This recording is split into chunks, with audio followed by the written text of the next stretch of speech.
It's because of weak pulpits they've been sitting under. Yeah, exactly. A weak pulpit. They won't tell the truth. They compromise with it. See? It'd been better if you hear it and you talk to one of them, they'll get up and blow up and say, I'll never hear that holy roller again. See? Go ahead, Hezekiah. That's right. Leprosy. Well, I'd rather have leprosy any time than that kind of leprosy. That's leprosy of the soul. Premièrement, pendant un court instant, vous entendrez Frère Branham prêcher en anglais. Puis, vous entendrez la traduction française de ce message.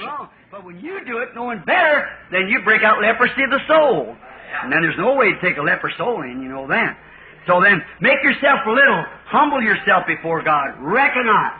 Don't get all puffed up and blow up. Search the Scriptures and see if it's right. I told someone not long ago, they said, Brother Branham, I understand that you're Jesus only. I said, you understood wrong. I said, I am not Jesus only. I said, well, you baptize in Jesus' name. I said, that don't make me Jesus only. I said, Jesus only doctrine, they baptize to regeneration. I don't believe in that. I don't believe as soon as you're baptized in Jesus' name, remit your sins. I believe Peter said, repent first. Turn around, you missed the mark, go back. Repent, and then show to the world that you're being baptized. I don't believe in being born again is the baptism of the Holy Ghost. It is not. Merci, Frère Neville. Que le Seigneur te bénisse. Bonsoir, mes amis. J'ai beaucoup de joie à être ici de nouveau ce soir, au tabernacle, pour parler de notre Seigneur et Sauveur, dont nous sommes tous épris, je suis sûr. Sans quoi, nous ne serions pas assis dans ce bâtiment chaud, serré comme nous le sommes ce soir, si nous ne l'aimions pas. Parce que notre but, en étant ici, c'est de lui exprimer notre amour. Et notre attente est stimulée quand nous pensons à l'imminence de sa venue. Alors que nous voyons les signes de son avènement apparaître, nous soupirons après cette heure glorieuse où nous le verrons.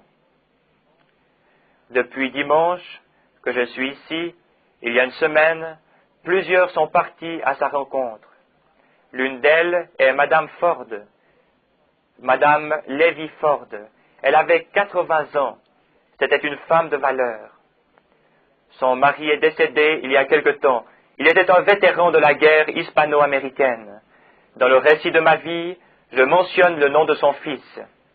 Enfant, c'est lui qui devait me léguer son costume, vous savez, après l'avoir usé.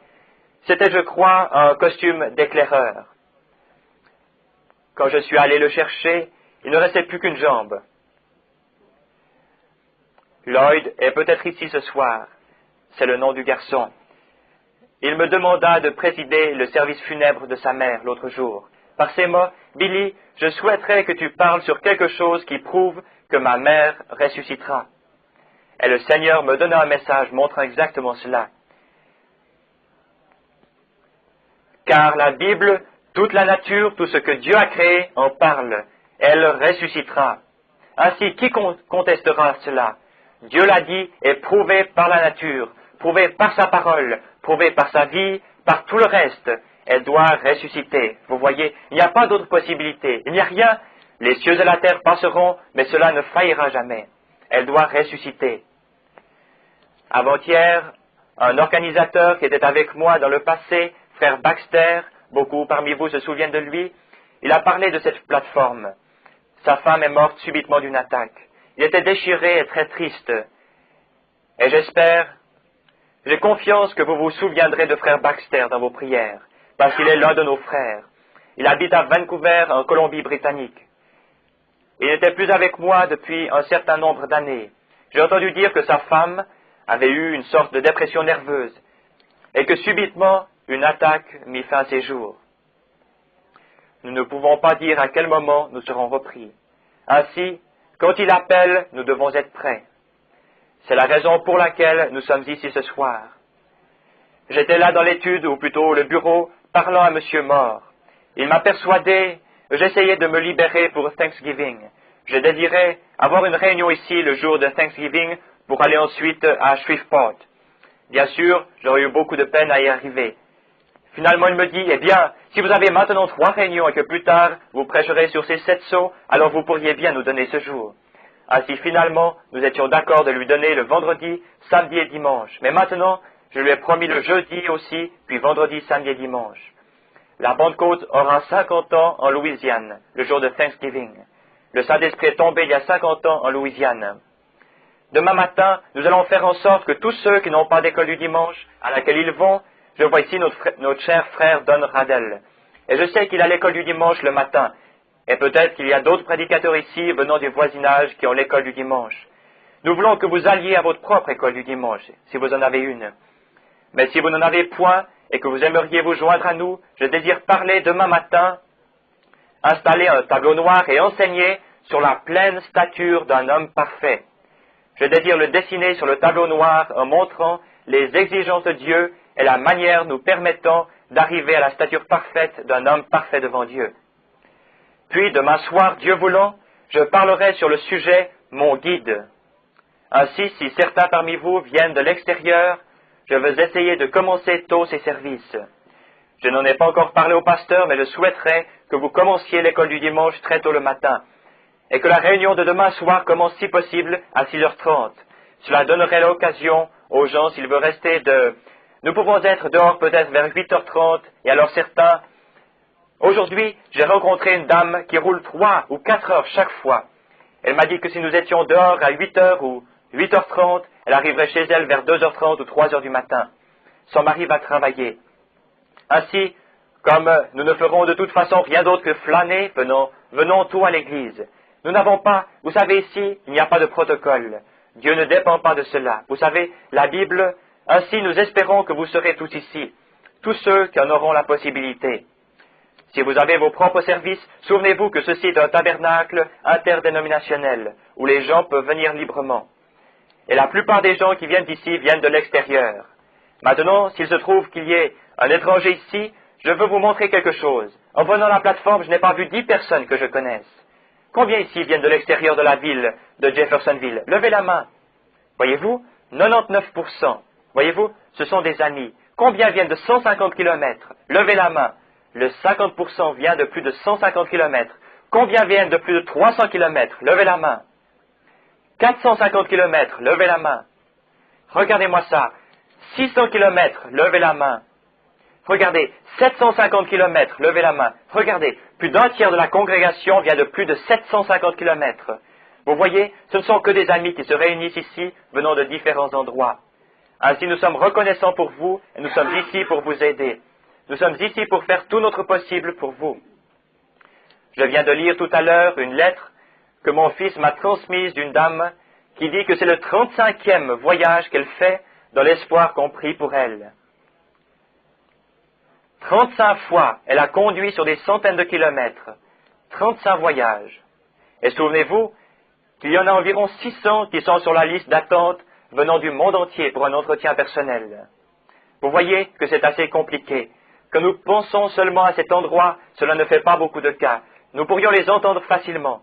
Mais voyez-vous, c'est autour du monde. Ainsi, nous sommes... Je me demande si cette dame est dans le bâtiment ce soir, qui en est à son 35e voyage, et qui a écrit dans sa lettre qu'elle serait ici aujourd'hui. Elle est venue 35 fois sans qu'on prie pour elle. Je pense qu'elle n'est pas dans le bâtiment. Peut-être qu'elle n'a même pas pu venir. Mais j'ai lu sa lettre tout à l'heure.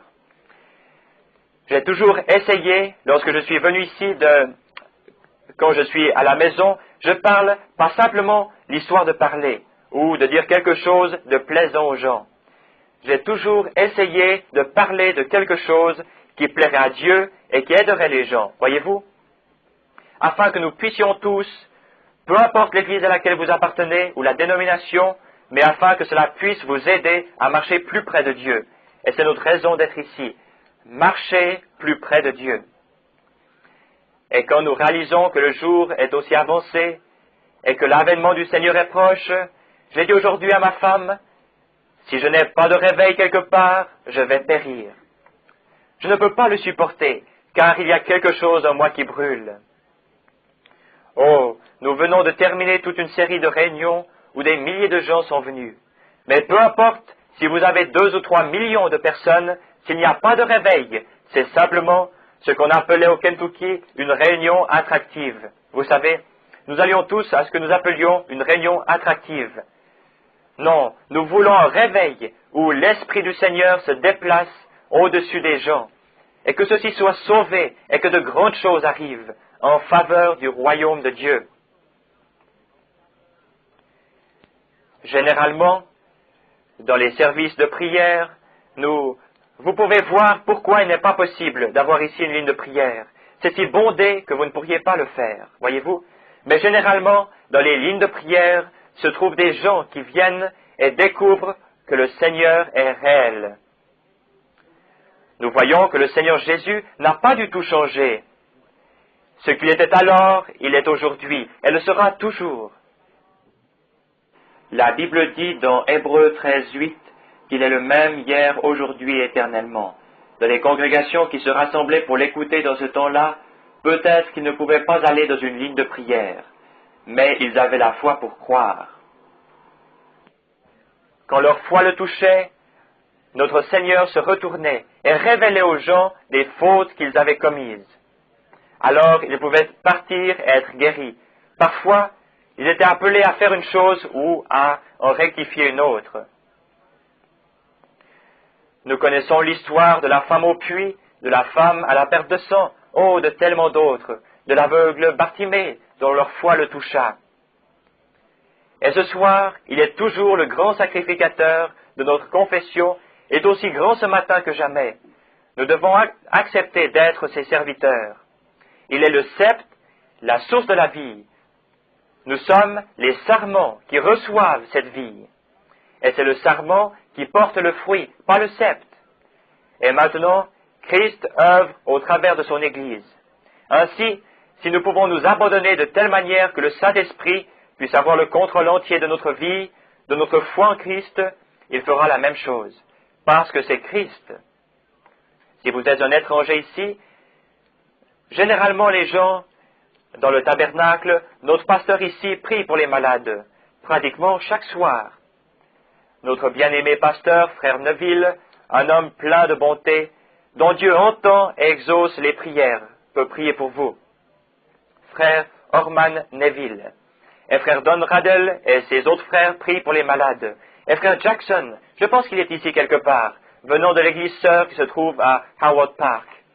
Et aujourd'hui, où c'est spécialement comble, si vous croyez simplement Dieu pour ce dont vous avez besoin, et que vous soyez un étranger que je ne vous connaisse pas, demandez simplement à Dieu, et voyez s'il n'est pas le même hier, aujourd'hui et éternellement. Voyez s'il ne peut pas parler. Il vous connaît, il sait ce qui ne va pas chez vous. La seule chose que vous devez faire, c'est de croire en lui. Et alors, il vous utilisera comme un instrument, et moi comme un autre. Jésus a dit, dans Saint Jean 14:12, « Celui qui croit en moi fera aussi les œuvres que je fais. » Il s'agit là d'un vase qui s'est abandonné. Demain, nous allons enseigner la manière vous permettant de devenir ce canal, au travers duquel Dieu, le Saint-Esprit, peut agir. Voyez-vous, Dieu était dans une colonne de feu. Ensuite, il habita dans son Fils, Jésus-Christ. Maintenant, il est dans son Église. Une fois, il fut appelé Père, puis Fils, maintenant le Saint-Esprit. C'est Dieu se révélant au monde. La seule façon qui lui permettait d'entrer dans son Église, c'était premièrement de mourir pour elle, afin de la sanctifier, et ensuite de se révéler au travers d'elle. Puis il dit dans Saint Jean 15, « Je suis le sceptre, et vous êtes les sarments. » Voyez-vous? Et le sarment porte simplement le fruit. Que le Seigneur vous bénisse. Maintenant, avant que pour la leçon de ce soir, je ne veux pas vous garder longtemps, parce que je vois des personnes qui se lèvent et d'autres qui prennent leur place, et ensuite un autre s'assied. Nous faisons tout notre possible pour essayer d'obtenir l'autorisation d'asseoir environ 300 à 400 personnes de plus, mais les autorités semblent vouloir nous en empêcher, parce que nous n'avons pas l'espace voulu pour parquer. Nous avons reçu l'autorisation d'Indianapolis, et alors la ville, nous devons avoir de l'espace pour parquer. Oh, quand nous mettons ici dedans 4 personnes, nous devons avoir assez de place pour mettre une voiture dehors. Et cette place de parc ici appartient en fait à la ville. Ainsi, voyez-vous, notre église est à environ 30 cm du terrain communal. Et la route, la raison pour laquelle elle a été construite là, bien sûr, certains parmi vous, spécialement les jeunes gens ici, ne comprennent pas, mais cet endroit était autrefois un étang. Je me souviens, quand j'étais un garçon et que nous passions par ici, nous devions passer dans le champ et contourner l'étang. Depuis, ils ont construit la route juste au-dessous, autour de l'étang. Et j'ai acheté cette parcelle ici, alors que j'étais en train de prier à cet endroit même, le Seigneur me dit de l'acheter. C'était, je pense, il y a 30 ou 32 ans. Je priais dans ce grand marécage où les roseaux s'élevaient au-dessus de ma tête. J'ai acheté la parcelle pour $160, le coin ici même, et j'ai construit l'église. Maintenant, que le Seigneur vous bénisse. Je veux, si cela peut être appelé un texte, lire le contexte concernant quelques points. J'aimerais parler à cet auditoire ce soir sur le sujet « L'influence d'un autre ». Et avant que nous parlions ou lisions la parole, inclinons nos têtes et parlons à l'auteur de la parole. Et maintenant, avec nos têtes inclinées et nos cœurs dans un saint respect, je me demande s'il y a des personnes ce soir qui auraient une requête qui brûlerait sur leur cœur, qui lèvent la main devant Dieu et disent dans leur prière « Seigneur Jésus, j'ai un besoin, parle-moi ce soir, guéris-moi, pourvois à mes besoins matériels, ou quoi que ce soit d'autre. Il est celui qui pourvoit à tous nos besoins. Que Dieu vous bénisse. À peu près 90% de la congrégation. Notre Père Céleste, nous nous approchons de toi. Maintenant, alors que nous quittons ce petit tabernacle d'argile dans lequel nous habitons, ce petit bateau qui navigue sur l'océan solennel de la vie, par la foi, nous montons au-dessus de Mars, Jupiter, Vénus, la Lune, les étoiles, la Voie lactée, arrivons maintenant par la foi au trône du Père. Nous le voyons qui est assis là, ses mains et ses pieds percés. Puisse maintenant ce sang intercéder alors que nous déposons nos dons sur l'autel d'or, autour de son trône. Nous te remercions premièrement pour Jésus, qui rend toutes ces choses possibles pour nous, par notre foi, dans ce que nous demandons. Tu as vu les mains, tu sais ce qui bat dans le cœur des gens. Je place ma foi, Seigneur, sur ton sacrifice, qui attend sur le grand autel d'or de Dieu, où l'encens brûle chaque jour. Je te prie d'entendre et d'exaucer leurs prières, Père. Accorde-leur le désir de leur cœur. Et maintenant, ce soir, comme nous sommes rassemblés, Seigneur, pour ces 3 réunions, nous sommes ici dans ce bâtiment chaud, pour aucune autre raison, si ce n'est de marcher plus près de toi. Seigneur, que faire? Comme le prophète l'a dit, ceux qui s'attendent à l'Éternel renouvelleront leurs forces. Ils s'élèveront avec des ailes comme des aigles. Ils courront et ne se fatigueront pas. Ils marcheront et ne se lasseront pas. Seigneur, apprends-nous à attendre après avoir demandé, et que par la foi nous croyons que tu as entendu et qu'au moment choisi par toi, tu enverras la réponse à travers les marches d'or de la grande échelle du ciel jusque dans notre âme. Et nous recevrons ce que nous aurons demandé parce que nous l'aurons cru. Ce soir, sanctifie nos oreilles pour écouter ta parole et nos cœurs pour la recevoir. Et quand le service sera terminé, puissions-nous dire comme ceux qui revenaient d'Emmaüs, nos cœurs ne brûlaient-ils pas au-dedans de nous lorsqu'il nous parlait en chemin? Car nous te le demandons en son nom. Amen. J'aimerais lire ce soir une portion de l'Écriture se trouvant dans le livre d'Ésaïe. Demain, soyez sûrs, si vous avez du papier, je veux que j'aurai ici un graphique ou un tableau noir pour illustrer la leçon. Et je veux que vous le releviez si possible, parce que vous pouvez l'étudier une fois chez vous. Ésaïe, chapitre 6. Je souhaiterais lire quelques versets dans ce chapitre pour en retirer le contexte pour ce soir. L'année de la mort du roi Osias, je vis le Seigneur, assis sur un trône très élevé, et les pans de sa robe remplissaient le temple. Des séraphins se tenaient au-dessus de lui. Ils avaient chacun 6 ailes, 2 dont ils se couvraient la face, 2 dont ils se couvraient les pieds, et 2 dont ils se servaient pour voler. Ils criaient l'un à l'autre et disaient « Saint, Saint, Saint est l'Éternel des armées. Toute la terre est pleine de sa gloire. » Les portes furent ébranlées dans leurs fondements par la voix qui retentissait, et la maison se remplit de fumée. Alors je dis, malheur à moi, je suis perdu, car je suis un homme dont les lèvres sont impures, et j'habite au milieu d'un peuple dont les lèvres sont impures, et mes yeux ont vu le roi, l'Éternel des armées. Mais l'un des séraphins vola vers moi, tenant à la main une pierre ardente, qu'il avait prise sur l'autel avec des pincettes. Il en toucha ma bouche et dit, « Ceci a touché tes lèvres. Ton iniquité est enlevée et ton péché est expié. » J'entendis la voix du Seigneur disant, « Qui enverrai-je et qui marchera pour nous ?» Je répondis, « Me voici, envoie-moi. »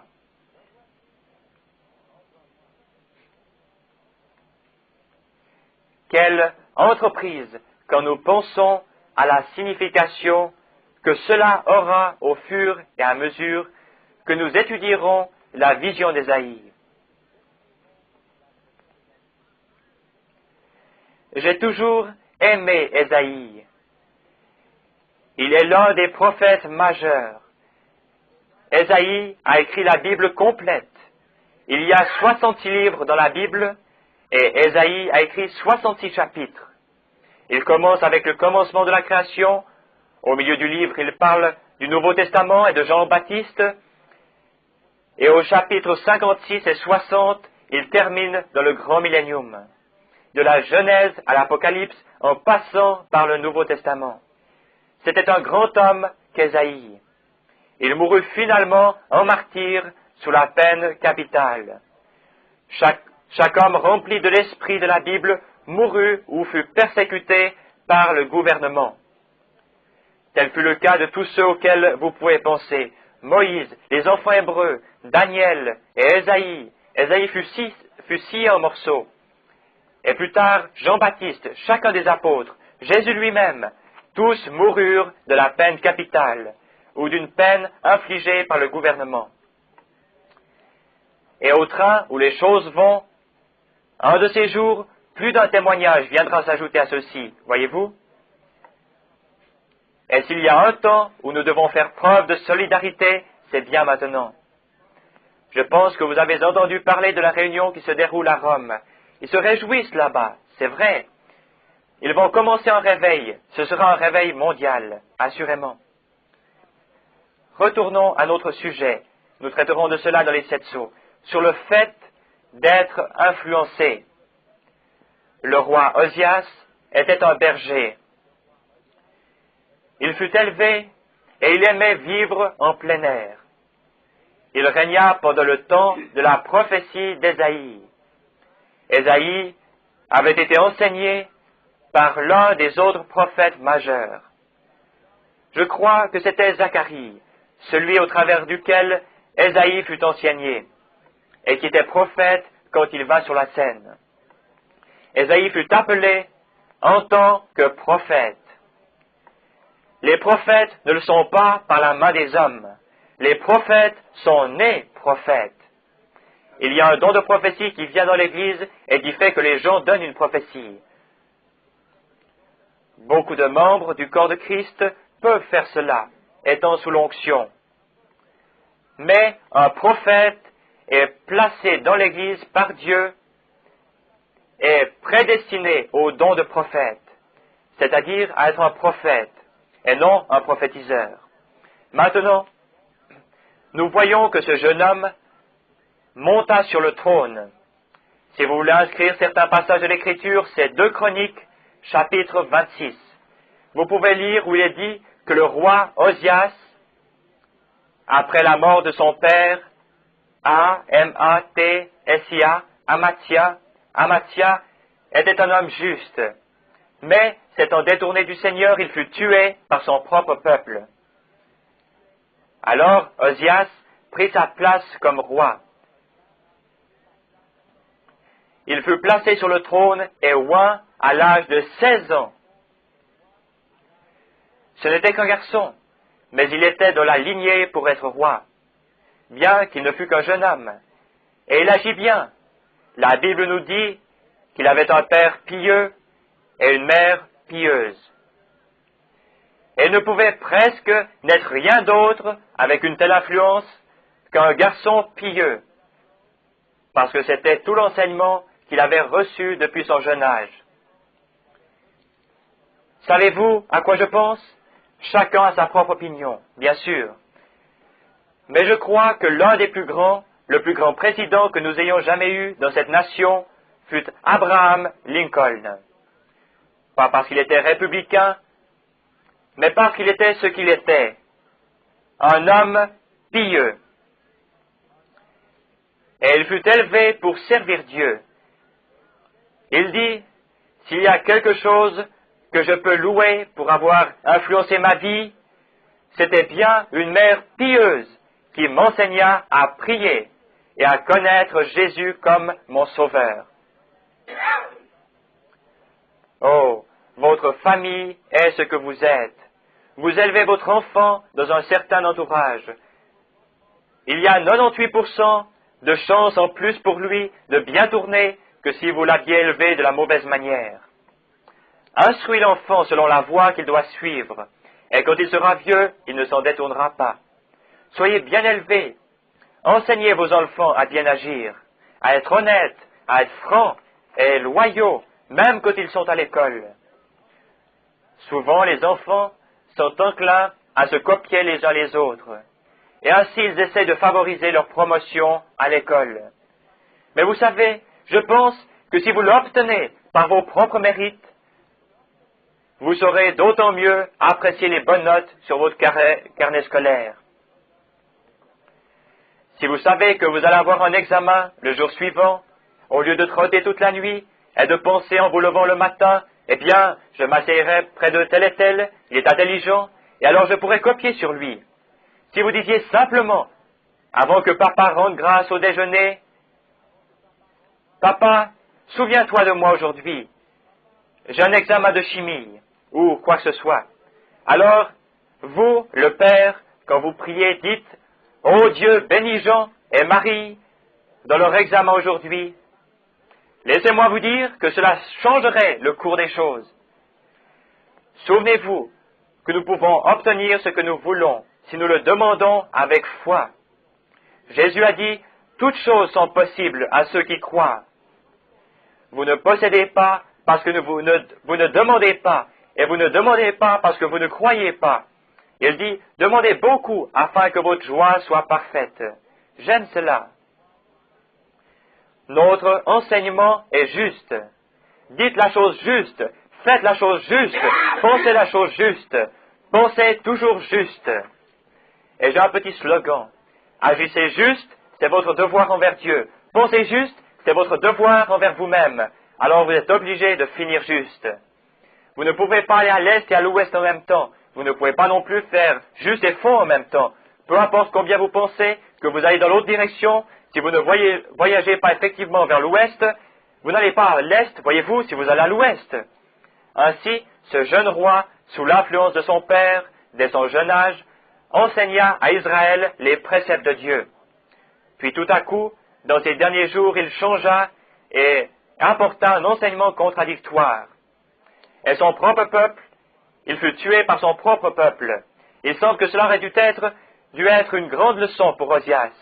Mais nous voyons que lorsque Osias monta sur le trône, il commença dans la même voie que son père.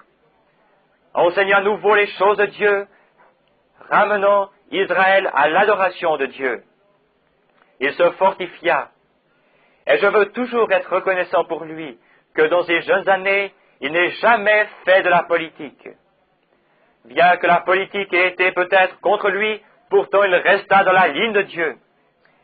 Et cela fit frémir ce jeune prophète, à tel point qu'il devint un héros.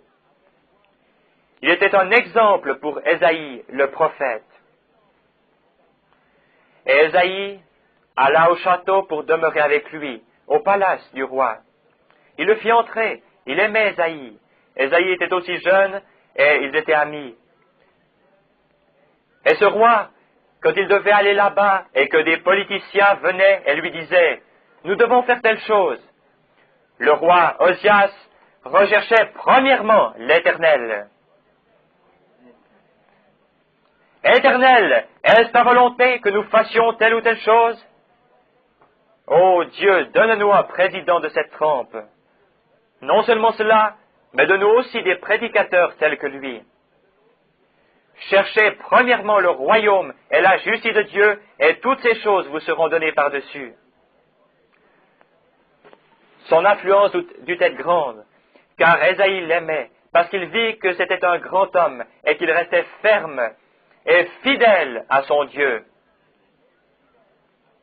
Et vous savez, chaque jour de notre vie et chaque chose que nous faisons, souvenez-vous que ceux du dehors ne regardent pas seulement au pasteur, à la vie, à la façon dont il vit, ils regardent aussi aux laïcs.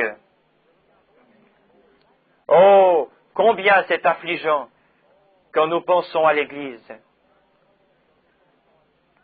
Parfois, si le pasteur appartient à une certaine organisation ou à une secte, et que cette organisation l'envoie dans telle église, il arrive que les mains de ce pasteur soient liées par cette organisation.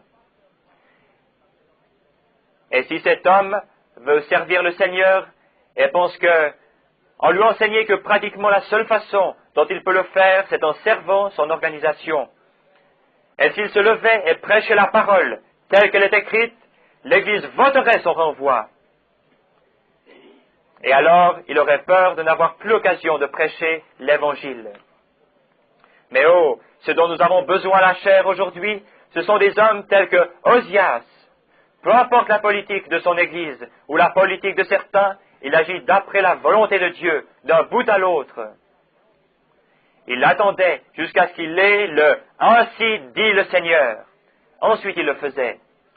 Ce petit prophète, de son âge à peu près, allait dans le temple avec lui. Ils s'agenouillaient ensemble et priaient sans doute pour connaître la volonté du Seigneur. Et ensuite, il comparait avec les lois de la Bible. Alors, si c'était conforme, Osias la faisait passer. Si cela ne jouait pas, il condamnait cette politique. Oh Dieu, donne-nous en plus comme celui-ci. Et cela faisait tressaillir Ésaïe, parce qu'il était né prophète. Ainsi Osias devint un héros pour Ésaïe. Vous voyez qu'il était, à cause de la position qu'il prenait pour Dieu, il devint un héros aux yeux du juste. Il n'y a peut-être pas eu beaucoup de justes, voyez-vous, mais la chose que nous voulons faire, c'est que notre vie compte pour Dieu. Quelqu'un vous observe. J'ai fait une remontrance à quelqu'un l'autre jour. Dans un certain milieu, une importante église dénominationnelle organisa une grande soirée de rock'n'roll, et ils dansèrent jusqu'à environ 1h du matin. Et ils ont taquiné quelqu'un qui vient au tabernacle, lui disant que c'était des exaltés qui venaient ici, parce que nous ne sommes pas une dénomination. Et oh, cela me donna vraiment une occasion de parler. Vous pouvez presque imaginer ce qui est arrivé. Mais la cause de cela, ces gens, sans doute que la jeune fille qui a fait cette remarque, si elle connaissait seulement la vérité. J'étais dans les montagnes, il y a quelques semaines. Et alors que je rentrais chez moi, nous étions retournés là-bas, ma famille et moi, pour nous reposer un peu. C'est là que nous irons, Dieu voulant, la semaine prochaine. Là-bas, un soir, j'ai une vision. Il s'agissait d'une charmante jeune femme. Elle avait sa main comme ceci et s'en allait d'une crise cardiaque. Une belle femme. Elle tomba et ce fut la fin. Et l'ange du Seigneur me dit, quand tu entendras parler d'elle, souviens-toi qu'ils diront qu'elle s'est suicidée. Mais sache qu'elle est morte d'une crise cardiaque. Et c'est presque 4 heures, ainsi tu peux dire 4 heures. Et ensuite, il me quitta. Je n'ai pas réveillé la famille dans le petit campement de cow-boys où nous étions retournés pour rassembler le bétail. Je les ai laissés dormir jusqu'au matin. Le jour suivant, je leur en ai fait part et j'ai dit, une femme très séduisante va mourir d'une crise cardiaque. Et sur la route, 2 jours plus tard, on entend la radio que cette personne, je ne peux pas me rappeler son nom, Monroe, Madame Monroe, je pense que c'était son nom d'artiste, ce nom était quelque chose d'autre, et qu'elle était morte et qu'elle s'était suicidée. Pour eux, cela ne fait aucune différence que je témoigne de cela. De toute façon, ils continueront à dire qu'elle s'est suicidée. Mais cette jeune femme ne l'a pas fait. Elle est morte d'une crise cardiaque. Et si vous avez pu voir, elle avait sa main tendue pour essayer d'atteindre le téléphone dans sa main. Elle eut une crise cardiaque. Ils dirent que des somnifères étaient là, et les avaient pris pendant 1 mois, voyez-vous, ou plus. Le flacon était là. Mais elle est morte d'une crise cardiaque. Elle est décédée environ 4 à 5 secondes avant 4 heures, exactement. Et j'ai lu le récit de sa vie dans le magazine. Il y était dit qu'elle était une enfant illégitime, qu'elle lui lavait beaucoup de vaisselle, que sa mère était dans une maison d'aliénés, et qu'elle avait soupiré après. Elle était la femme qui avait le corps le plus parfait du monde, je pense. Mais elle soupirait après quelque chose que l'argent ne pouvait lui procurer. Je pensais, oh, combien j'aurais souhaité pouvoir la rencontrer. Je sais ce dont elle avait besoin. Vous y êtes. Peut-être que des membres d'église renommés, les meilleurs d'Hollywood, avec toutes leurs décorations clinquantes, mais elle peut voir qu'ils ne vivaient pas différemment d'elle. Il faut de l'influence, il faut la puissance de la résurrection de Christ parmi les gens pour qu'ils voient que Christ n'est pas une statue suspendue dans un bâtiment, mais qu'il est un être vivant dans la forme du Saint-Esprit, vivant dans des hommes et des femmes, apportant la paix, le contentement et le bonheur. Oh, si nous avions seulement pu arriver vers cette jeune dame avant qu'elle quitte ce monde. L'influence. Nous voyons que la vie d'Ozias influença ce prophète. Ozias construisit des murailles, il se fortifia et reprit aux Philistins les terres et les possessions qui leur appartenaient, si bien que sa réputation alla jusqu'en Égypte. Et laissez-moi vous dire que de toutes les chroniques des rois, il n'y en eut point, à part Salomon, qui s'étendit comme Ozias. Pourquoi? Parce qu'il montra l'exemple. Il resta avec Dieu, peu importe ce que son peuple pensait, ce que quiconque d'autre pensait, ce que ses politiciens pensaient, en essayant de l'influencer, il resta directement avec Dieu, et Dieu le bénit. Il était d'une grande aide à ce jeune prophète. Combien Dieu bénit un homme qui restera fidèle à la parole de Dieu. Il ne sera peut-être pas très populaire, mais il sera béni. Et maintenant, les gens doivent faire leur choix. Soit vous agissez comme le reste des gens, soit vous voulez être bénis de Dieu. Maintenant, vous pouvez faire votre choix.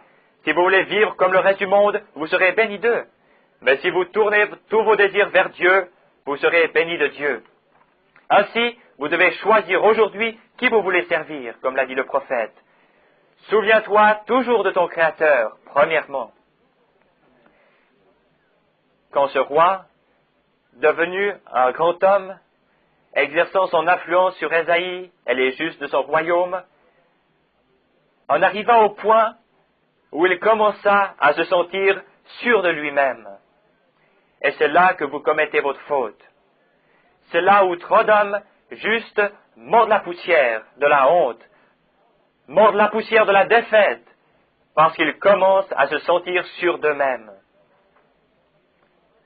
Vous commencez à penser que vous avez vécu si longtemps pour Christ que peu importe ce qu'il présentera devant vous, de toute façon vous ferez votre choix pour savoir si vous le voulez ou pas. Vous devez continuer à servir Dieu. Peu importe ce que vous étiez 10 ans en arrière, c'est ce que vous êtes maintenant qui compte. Le roi en arriva au point où il pensa en lui-même qu'il était quelqu'un d'important. L'orgueil entra dans son cœur, et c'est ce qui nous arrive. Pardonnez-moi cette expression, mais c'est ce qui est arrivé à nos églises au travers du pays. Il y a de braves gens qui les fréquentent. Certains sont parmi les meilleurs de ce monde. Oui, je pense que les meilleurs en ce monde vont à l'église.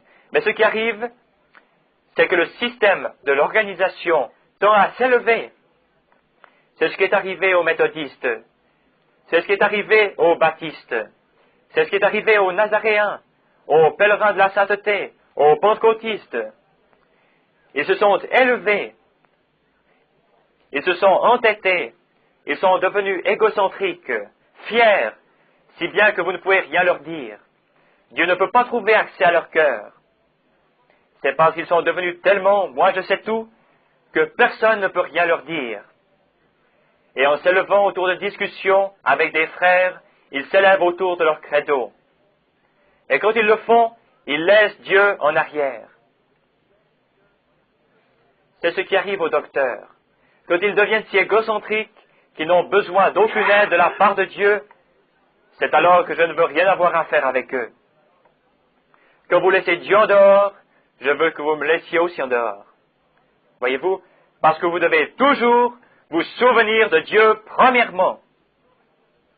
Il s'éleva. Tellement aujourd'hui, vous prenez une famille qui commence à aller à l'église.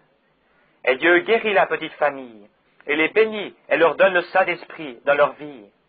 Les petits-enfants prieront autour de la table, ils prieront avant d'aller au lit.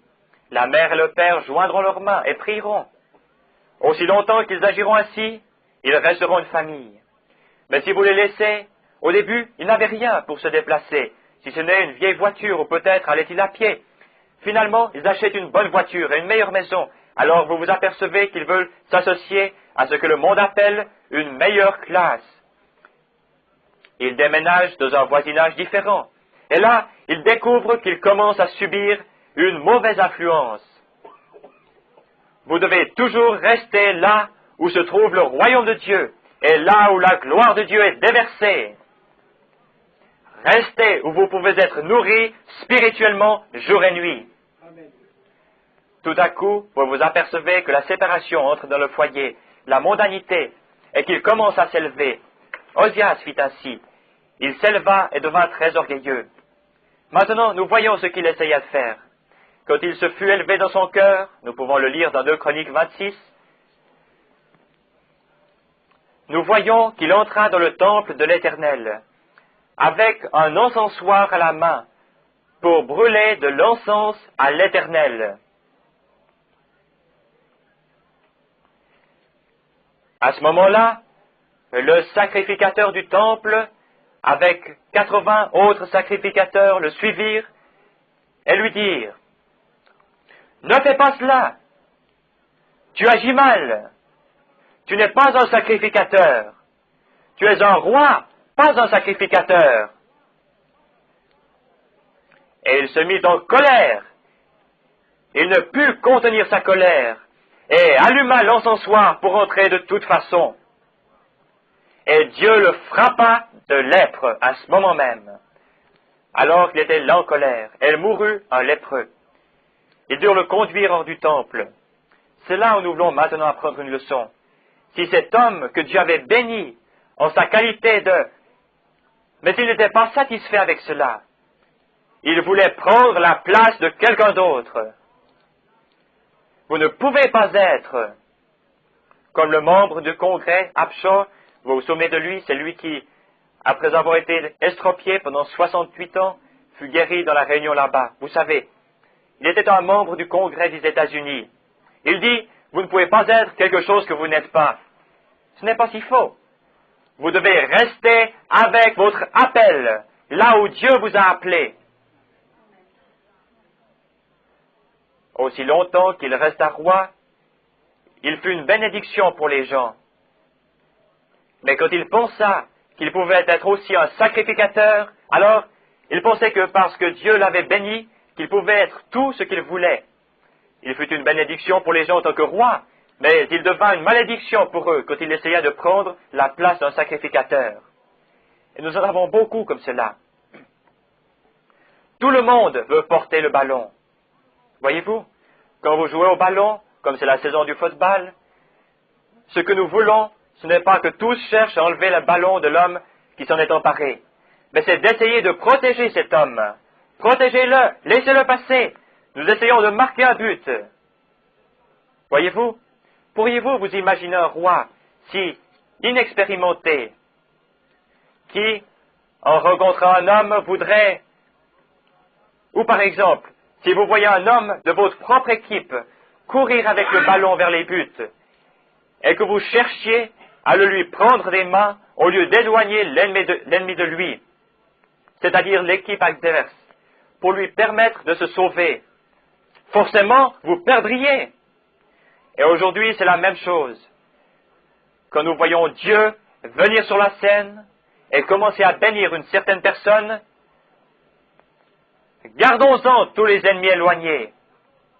Utilisons notre influence comme barrière de protection, non comme coureur, mais comme mur de protection.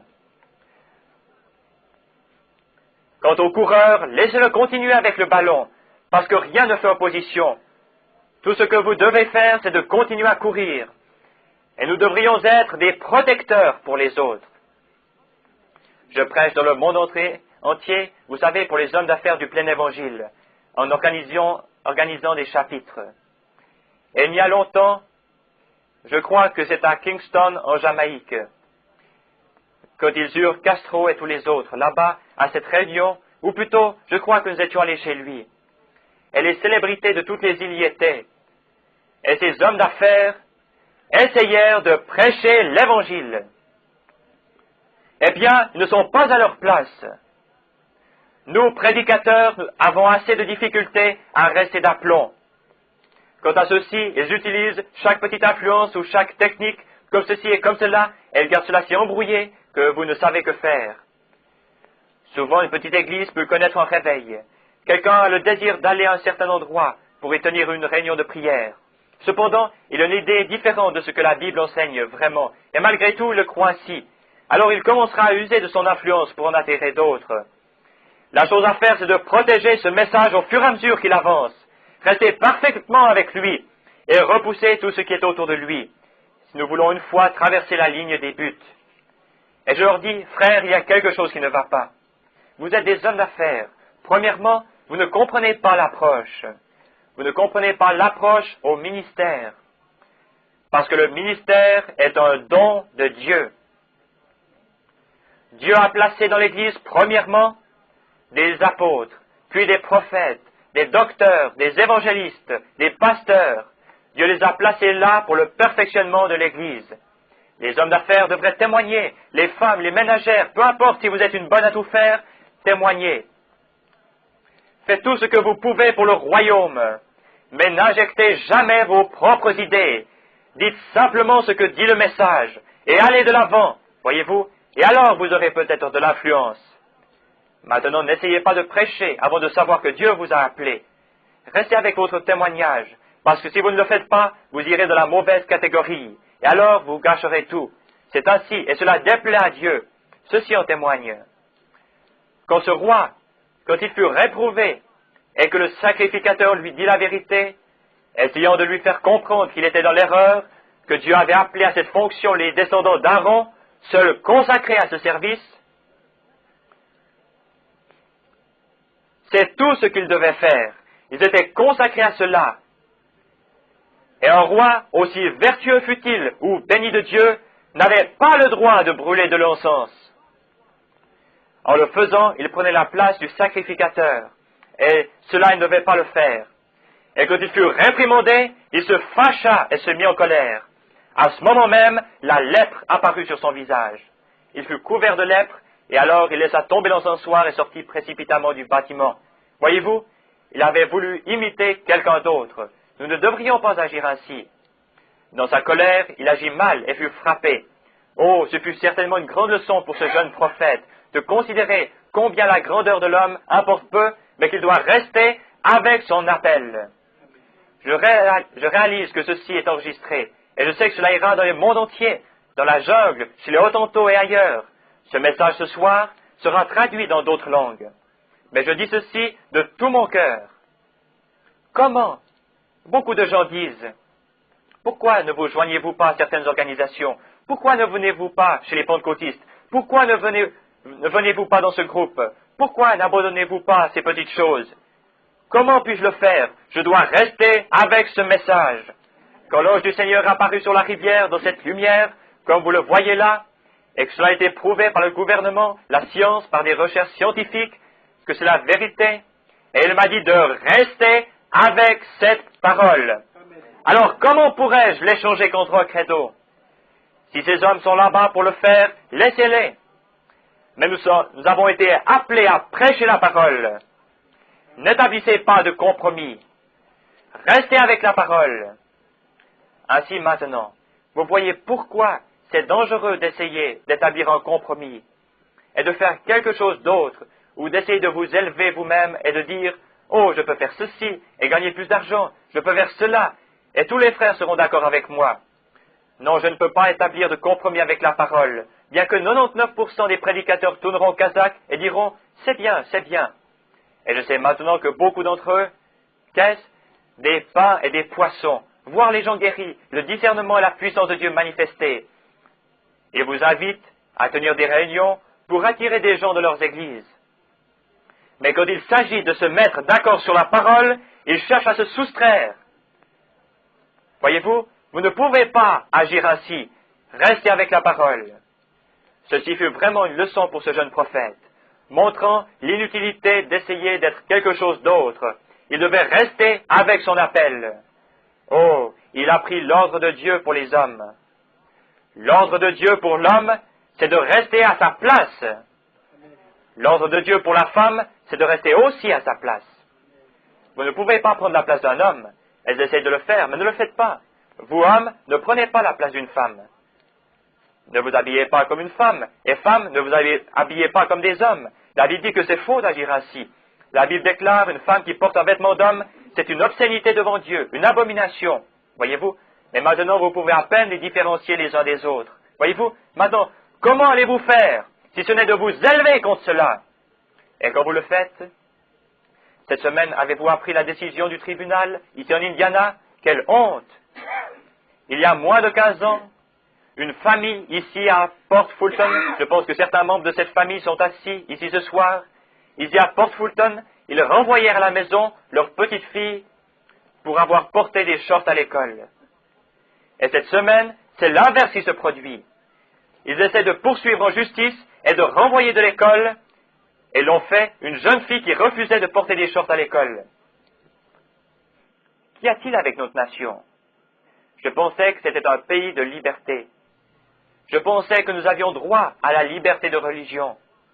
Ce père se leva et dit, c'est contre notre croyance religieuse d'obliger nos enfants, nos jeunes filles de 16 ou 17 ans de porter des shorts. C'est contre notre croyance religieuse. Elles renvoyèrent et exclurent l'enfant de l'école. Je crois savoir que tous ceux qui ne seront pas d'accord et ne voudront pas adhérer à cette fédération des églises qu'ils essaient de former sur le plan international, qu'à tous ceux qui ne voudront pas entrer et s'unir à cela, ils leur préparent une petite province. Ils vont les envoyer en Alaska. Vous feriez mieux de vous préparer pour le froid, parce qu'on dirait que c'est en train de venir. Ainsi, quelle disgrâce!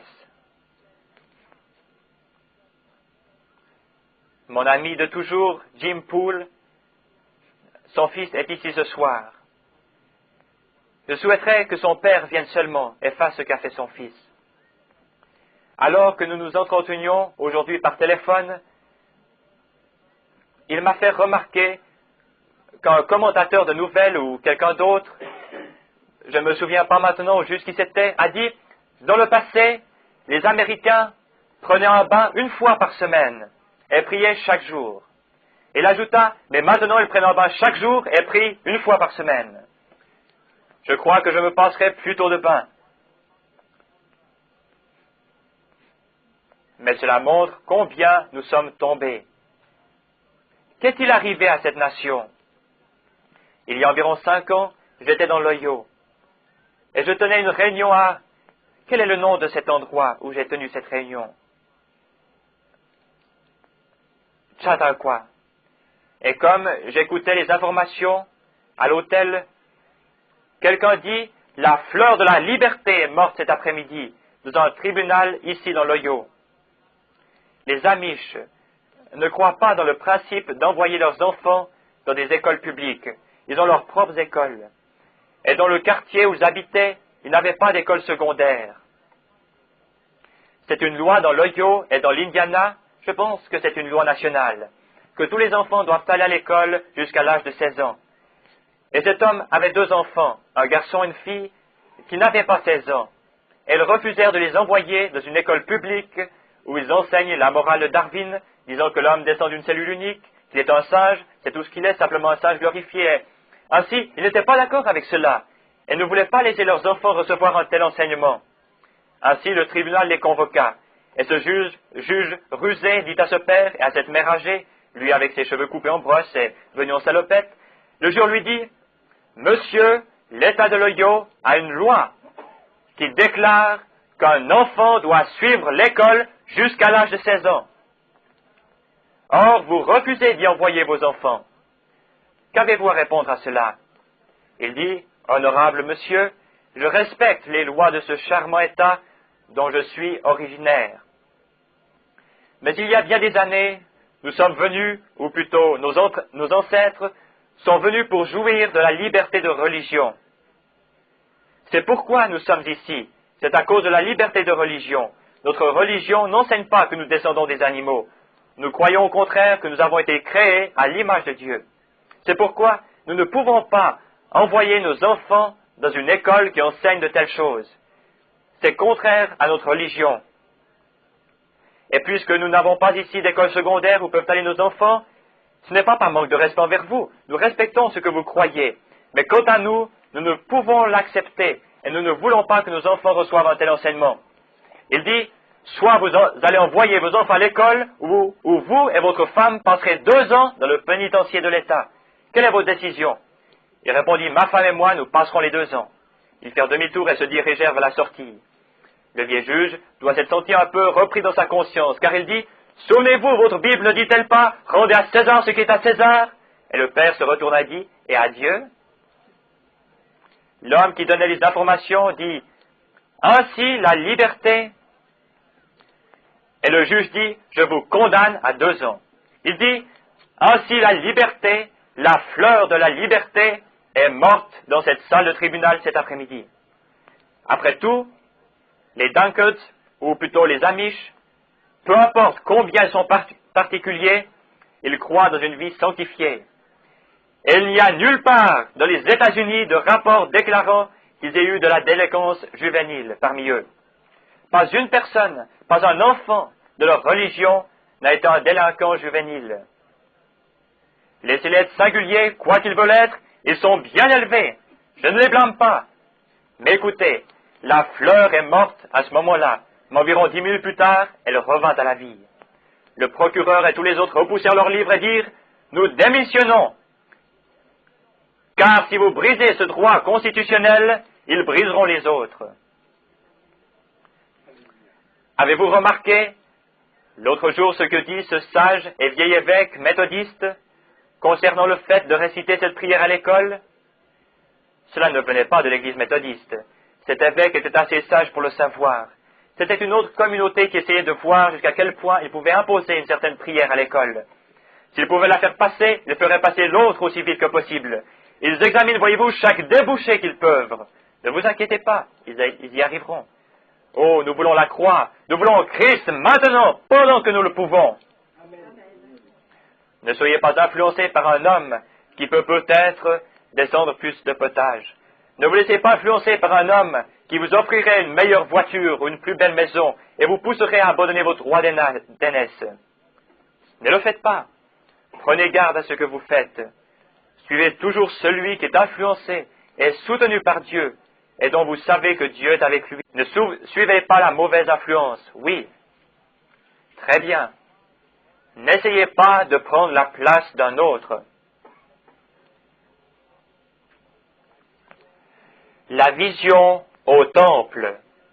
Il vit Dieu assis sur un trône très élevé qui dominait. Maintenant, vous voyez ce roi. Il avait été pour Ésaïe un exemple. Et Ésaïe vit qu'aussitôt que ce roi s'écarta de son appel, Dieu le frappa de lèpre. Alors, Ésaïe pensa, que dois-je faire? Osias était mort et il s'était beaucoup appuyé sur lui. Il se disait qu'il n'était plus. Qu'allait-il faire? La vie alors lui apparut comme terminée. Mais que fit ce jeune prophète? Il se dirigea vers le temple pour prier. Il s'agenouilla devant l'autel et cria à Dieu. Dieu laisse parfois les appuis nous manquer. Quelquefois, il laisse la maladie nous frapper. Il laisse la déception, les chagrins nous frapper. Il fait cela parfois pour vous conduire au point où vous pouvez être influencé par l'Évangile. Soyez assez sage pour le saisir. Ne soyez pas assez insensé pour vous en éloigner. Remarquez, Ésaïe sut qu'il devait trouver quelque chose de différent. Ainsi que fit-il? Il alla au temple, il leva les mains et cria à Dieu. et il eut une vision.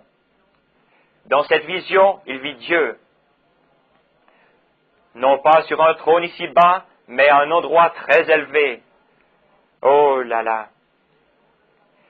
Les pans de sa robe le suivaient et s'élevaient dans les cieux, et il vit des séraphins voler d'un coin à l'autre du temple. Oh là là! Le mot séraphin signifie brûleur, lequel se tient près de l'autel.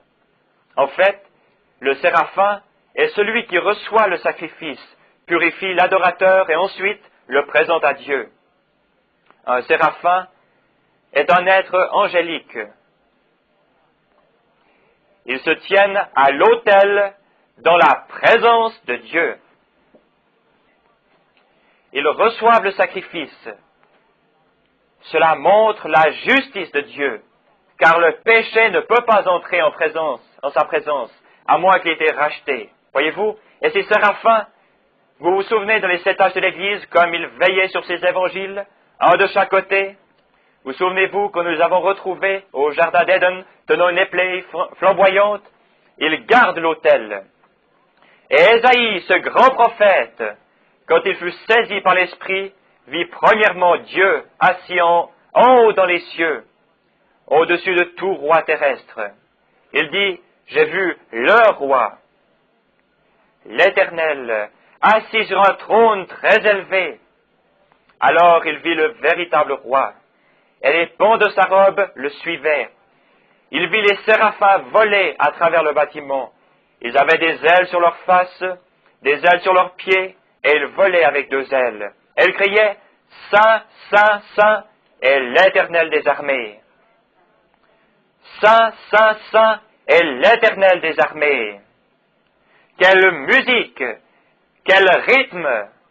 Vous dites, ils doivent l'avoir dit très doucement, « Saint, Saint, Saint est l'Éternel des armées. » Ésaïe dit, les piliers du bâtiment furent ébranlés au son de leur voix.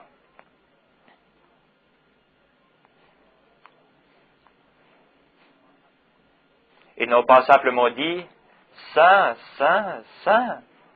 Oh, quelle voix! Il dit, et les piliers furent ébranlés par leur voix.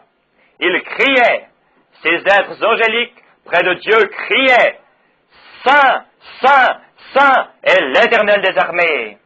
Amen. Quelle vision! Oh là là! Remarquez, de nouveau, qu'Ésaïe, qui s'était appuyé sur Osias, elle avait vu mourir sous le jugement de Dieu, vit ensuite ces êtres saints dans la présence de Dieu.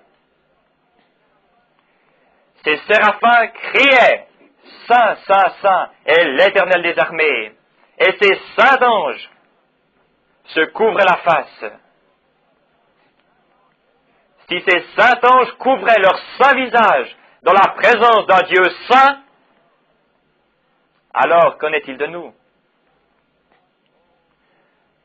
Oh, vous, méthodistes, baptistes, presbytériens, pentecôtistes, qui sommes-nous si de saints anges cachent leur saint visage sous une aile en présence de Dieu, que des anges, plutôt un être qui est supérieur aux anges. Les anges ne se tiennent pas là, seulement les séraphins. Ils ont une fonction plus élevée que les anges. Et Dieu étant si saint, ils couvrent leur face en présence d'un Dieu saint. Et la seule chose qu'ils peuvent dire, c'est « Saint, Saint, Saint est l'Éternel des armées ».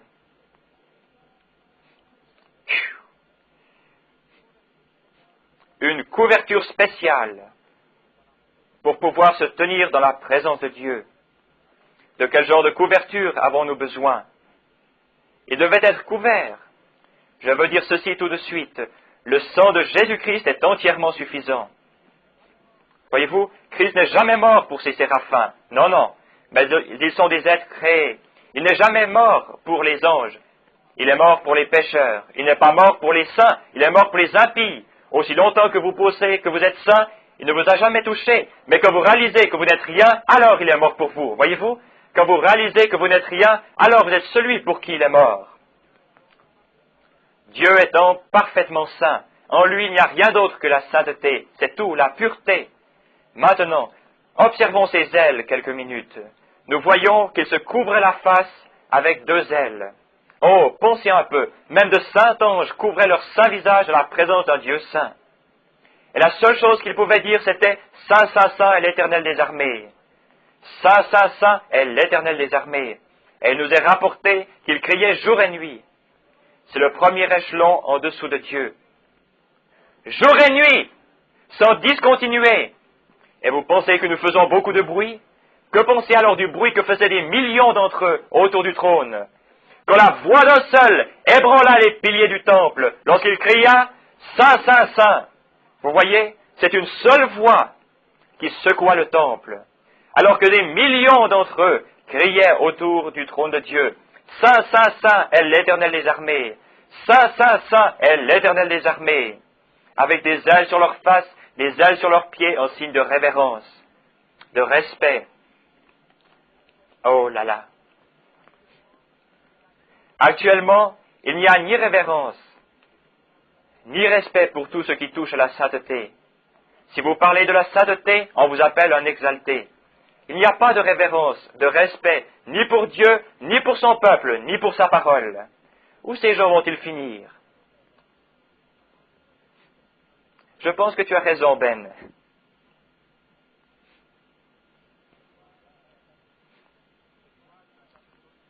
Cette fois, tu as tapé sur le clou, fils. Oui, c'est à peu près ça. Alors, où finira cette bande d'irrespectueux? Où finiront ces gens? C'est cela, ceux qui n'ont aucun respect de Dieu. Vous savez, dans le passé, si une femme ou un homme disait qu'il était chrétien, les gens les respectaient. Mais aujourd'hui, ils ne cherchent qu'à les tourner en dérision. Voyez-vous, ce sont des irrévérencieux. Oh, pourquoi? Le savez-vous? Voilà la raison. Ils ne sont pas conscients que c'est la vérité. Ils ne sont pas conscients de l'existence de Dieu. Ils ne se souviennent pas que la Bible dit « Les anges de Dieu campent autour de ceux qui le craignent ». Ils ne viennent pas seulement pour leur rendre visite, ils dressent leur tente. Amen. Les anges de Dieu campent autour de ceux qui craignent son nom. Ils y restent jour et nuit. Le vieux frère de couleur aimait à chanter ce cantique « Les anges veillent continuellement sur moi ». Et voici les paroles. Tout le jour, toute la nuit, les anges veillent continuellement sur moi. C'est vrai, tout le jour et toute la nuit, les anges veillent continuellement sur moi. Jésus a dit au sujet de ces petits, gardez-vous de mépriser un seul de ces petits, car je vous le dis, que leurs anges voient continuellement la face de mon Père qui est dans les cieux. Voyez-vous, ils ont toujours campé autour d'eux pour veiller sur eux. Et ne croient même pas cela, ces impies. Nous verrons ce qu'est la piété et l'impiété demain matin, si le Seigneur le veut. Remarquez qu'ils ne croient même pas cela. Ils ont perdu toute décence, tout respect, toute révérence. Et pourtant, ils vont à l'église. La bande la plus irrévérente qui existe, c'est celle qui va à l'église. C'est vrai. Un vieux trafiquant d'alcool, un contrebandier d'alcool qui descend la rue à moitié ivre, si vous lui parlez du Seigneur, il restera là et vous parlera. Certains de ces soi-disant croyants, ces membres d'église rétrogrades, vous riront au nez parce qu'ils ne veulent pas. C'est vrai, certainement. Ils sont irrévérents. Ils veulent vous faire croire que vous devez appartenir à leur clan, ou alors vous ne vivez plus sur le même côté de route qu'eux. Voyez-vous, c'est la vérité, irrévérent. Maintenant, ces anges, quand ils sont dans la présence de Dieu, David a dit, vous vous souvenez, nous traitions de cela il y a quelques jours dans un message. David dit, je place toujours l'Éternel devant moi, et je ne serai pas ébranlé. De plus, quand j'agirai ainsi, ma chair reposera en sécurité. Oui, monsieur, car je sais qu'il ne livrera pas mon âme au séjour des morts, et ne permettra pas que son bien-aimé voie la corruption, car l'Éternel est toujours devant moi. Où que vous alliez, placez Dieu. Si un homme se met en colère et vous injurie, placez Dieu entre vous et lui. Si quelqu'un vous traite d'exalté, placez Dieu entre vous et lui. Si votre femme se met en colère contre vous, placez Dieu. Si votre mari se met en colère, placez Dieu. Si les enfants vous agacent, placez Dieu. Voyez-vous, quoi que vous fassiez, placez Dieu. Si papa et maman vous donnent une petite fessée et vous corrigent, placez Dieu. Vous souvenez-vous de ce que Dieu a dit à ce sujet? instruit l'enfant selon la voie qu'il doit suivre. Voyez-vous? Souvenez-vous toujours de placer Dieu. Mettez Dieu devant vous et vous aurez de la révérence et du respect pour lui. C'est vrai. Maintenant, observez. Avec 2 ailes, il se couvrait la face, et avec 2 autres, cela voulait exprimer la révérence. La révérence à l'égard de Dieu. Il se couvrait la face. Maintenant, nous n'avons pas d'ailes pour nous couvrir la face, mais nous inclinons la tête à ses pieds. Nous inclinons la tête et prions de la révérence, le respect. Oui, monsieur, reconnaissez-le. Et avec 2 ailes, il se couvrait les pieds. Il se couvrait les pieds, ce qui représentait l'humilité et le respect. De même, Moïse, par respect pour Dieu, qui lui avait dit qu'il se tenait sur une terre sainte, enleva ses souliers. Voyez-vous, il fit quelque chose à ses pieds. Paul, par respect de Dieu, par révérence, quand l'ange du Seigneur apparut devant lui dans cette colonne de feu, il tomba par terre, sur la face. Le respect. Jean-Baptiste avait un tel respect que lorsqu'il vit Jésus arriver, il dit « Je ne suis même pas digne de toucher ses pieds. » Voyez-vous?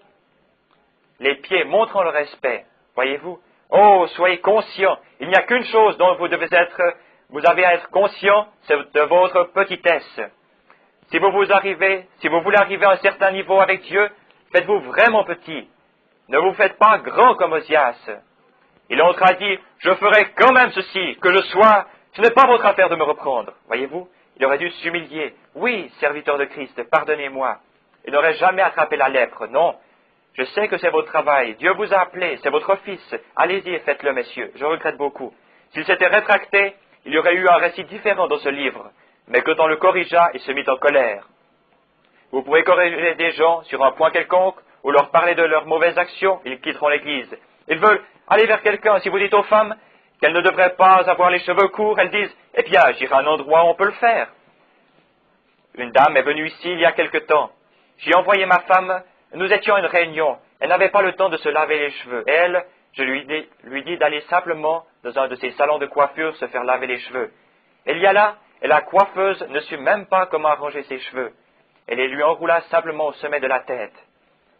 Eh bien, dit-elle, je n'ai jamais lavé la tête de quelqu'un qui avait de longs cheveux. Elle n'y connaissait rien.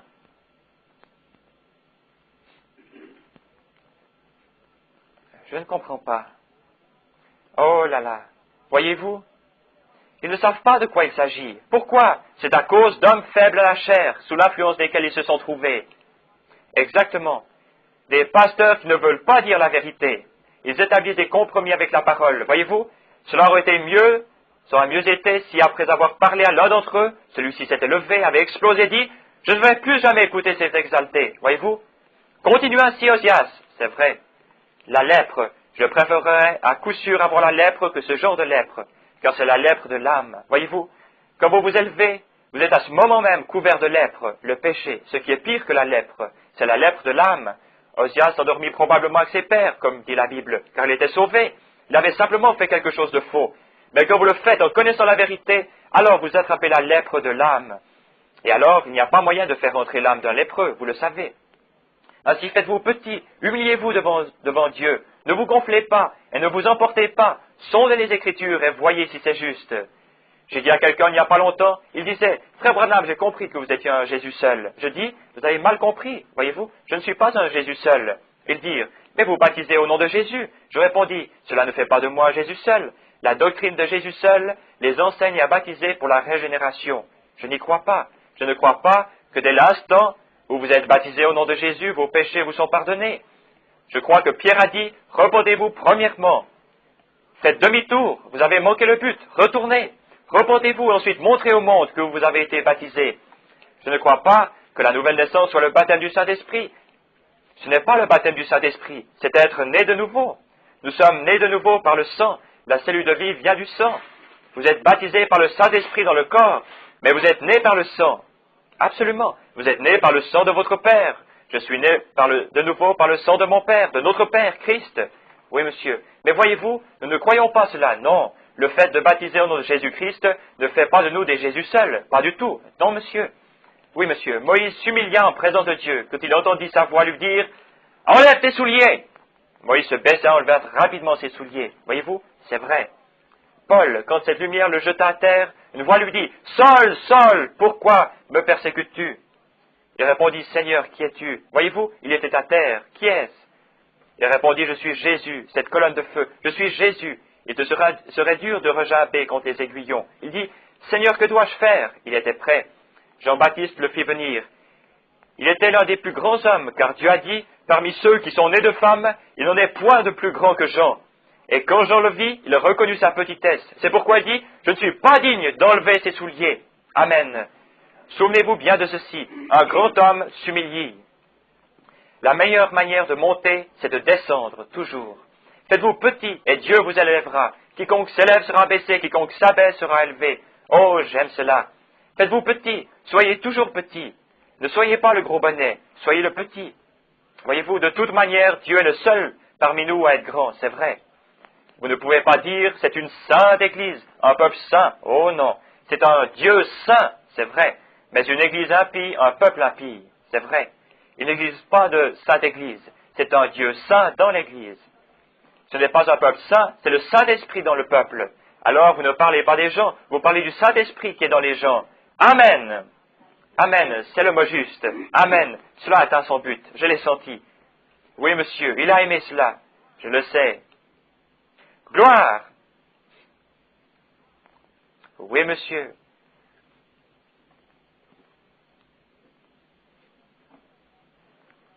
Très bien. Faites-vous petit. Il se couvre la face de 2 ailes en signe de révérence. Il s'est humilié en se couvrant les pieds. Troisièmement, avec 2 autres, il volait. Il s'est mis à agir avec 2 d'entre elles. Il était respectueux envers Dieu. Il était humble devant Dieu. Non seulement cela, il n'en est pas resté là, voyez-vous, mais il se mit en action. C'est parler de l'Église. Amen. Il se mit en action. Quoi qu'il ait reçu, il était prêt à partir avec cela. Oui, monsieur, la seule chose qu'il pouvait dire, c'était Saint, Saint, Saint, l'Éternel des armées. Il se mit à agir avec cela, c'est vrai. Il se mit en action. C'est ce dont l'Église a besoin ce soir. C'est, premièrement, d'être respectueuse, ensuite d'être humble, puis mettez-vous en action. Oui, monsieur. Il montre au prophète. Quand il montre au prophète quelle était sa fonction envers les serviteurs, ce qu'il allait faire, que fit cet ange, ce prophète vit que sa voix ébranla les piliers du temple. Quand il cria « Saint, Saint, Saint est l'Éternel des armées !» et le bâtiment fut ébranlé. Il cria de nouveau « Saint, Saint, Saint est l'Éternel des armées !» et le bâtiment fut ébranlé. Ésaïe dit « Malheur à moi !» Lui, un prophète confirmé, né prophète, le prophète le plus important de la Bible, il dit « Malheur à moi, car mes yeux ont vu la gloire de Dieu. » Regardez ce prophète s'humilier. Un prophète, l'homme à qui venait la parole de Dieu. Mais quand il vit une vision en action, il dit « Malheur à moi, car je me tiens si près que je peux voir la présence de l'Éternel. » Nos Américains modernes peuvent voir cela et ensuite repartir et en rire. C'est vrai. Quand il eut une vision manifestée, ô Dieu, sois miséricordieux envers ce monde pécheur. Une vision manifestée, il cria, malheur à moi, car je suis un homme dont les lèvres sont impures, et j'habite au milieu d'un peuple dont les lèvres sont impures. Je suis perdu, il n'y a rien de bon en moi. Mais vous dites que Dieu soit béni, j'appartiens aux presbytériens, méthodistes, baptistes, pentecôtistes, je n'ai pas besoin de rester pour écouter de telles choses. Quelle différence il y a? Quelle différence? Et vous vous souvenez, ce prophète, appelé dès sa naissance et confirmé, prédestiné à son office, recherchait la vérité. Il s'était trouvé avec un roi. Il vit les œuvres de Dieu manifestées. Mais quand une vision apparut, au lieu de s'élever, il dit « Malheur à moi, je suis perdu, je vais le payer, car mes yeux ont vu la gloire de Dieu. » Nous pouvons voir la gloire de Dieu et faire demi-tour en disant « C'est une bande exaltée. » Ces gens s'en foutent. Ce n'est pas étonnant que nous n'arrivions nulle part. Maintenant, souvenez-vous que je vous ai dit que lorsque je venais prêcher ici, c'était afin d'aider les gens. Oui, nous devons respecter cela. Nous devons donner à cela tout le respect possible. Quand une vision de Dieu parle d'une façon nette et que nous savons que c'est la vérité. Malheur à moi, dit Ésaïe. Je suis ici dans un bâtiment ce soir, ou aujourd'hui, ou n'importe quel moment où cela peut arriver. Et je vois la gloire de Dieu. Je vois un ange parler et je vois quelque chose bouger. Je lève les yeux, je vois Dieu manifesté ici même. Malheur à moi, car je suis un homme dont les lèvres sont impures, et j'habite parmi un peuple impur. Observez ce qui arriva. Oh, que fit-il? Il montra à Ésaïe le prophète que l'homme devait être honorable, respectueux en sa présence. Oui, respectueux et humble, et qu'ensuite vous deviez agir. C'est vrai, agissez, comme la femme au puits. Quand elle vit quelque chose arriver, frère, elle avait 2 ailes. Elle partit avec elle immédiatement. Elle était venue là au puits de Jacob, chercher de cette eau contaminée, au sujet de laquelle il discutait. Mais quand elle eut bu à cette fontaine de la vie, elle agit rapidement. Elle n'a pas dit, « Monsieur, dites-moi, s'il vous plaît, où vous avez reçu votre instruction. Où avez-vous reçu ces choses? Comment l'avez-vous appris? Ou, comment savez-vous que j'ai eu Saint-Marie? Comment saviez-vous ce qui n'allait pas chez moi? Comment saviez-vous que j'étais une femme de Samarie? Comment saviez-vous ces choses? » Elle n'a jamais posé de questions. Elle dit, « Seigneur, je vois que tu es un prophète. Nous savons que lorsque le Messie viendra, il nous dira ces choses. » Oh là là, elle le reconnut par l'Écriture. Et ensuite, elle dit, « Je sais que quand le Messie viendra, il nous dira ces choses. » Il répondit, « Je le suis. » Alors elle commença à agir. Elle retourna à la ville aussi vite qu'elle le pouvait, dit, « Venez voir un homme qui m'a dit les choses que j'ai faites. Ne serait-ce pas le Messie? » Quand elle vit la vérité, elle n'essaya pas de porter le ballon, mais elle lui témoigna assurément beaucoup de respect. Et elle le soutenait assurément de tout son cœur, car elle entra dans la ville en disant, « Venez voir! Si vous ne le croyez pas, venez avec moi! » Gloire! Je me sens pareil à en exalté ce soir. Oui, monsieur. Oh, si c'est ainsi que vous vous sentez en étant exalté, laissez-moi en être un. Oui, monsieur, je sais qu'il a raison. Je sais qu'il est ici. Je sais que ce même Messie, je sais que ce même Dieu, ce même Christ est ici même, de ce bâtiment chaud ce soir. Je peux vous le prouver. Amen. Regardez cet ange du Seigneur qui se tient dans le coin, juste au-dessus d'un homme assis à cet endroit. C'est un pasteur, Monsieur Witt. Il vient de Virginie, c'est vrai. Elle souffre d'une dépression nerveuse. Si vous croyez de tout votre cœur, vous pouvez rentrer chez vous guéri. Le croyez-vous, monsieur? Très bien. Rentrez à la maison et soyez guéri. Votre dépression nerveuse est terminée. Amen. Il y a un homme qui est assis là. Il s'appelle Moria. Il vient de l'Illinois. Il a une maladie rectale. Si vous le croyez, monsieur, le croyez-vous? Je suis un étranger pour vous. Croyez-vous cela? Elle vous quittera. Alléluia! Amen.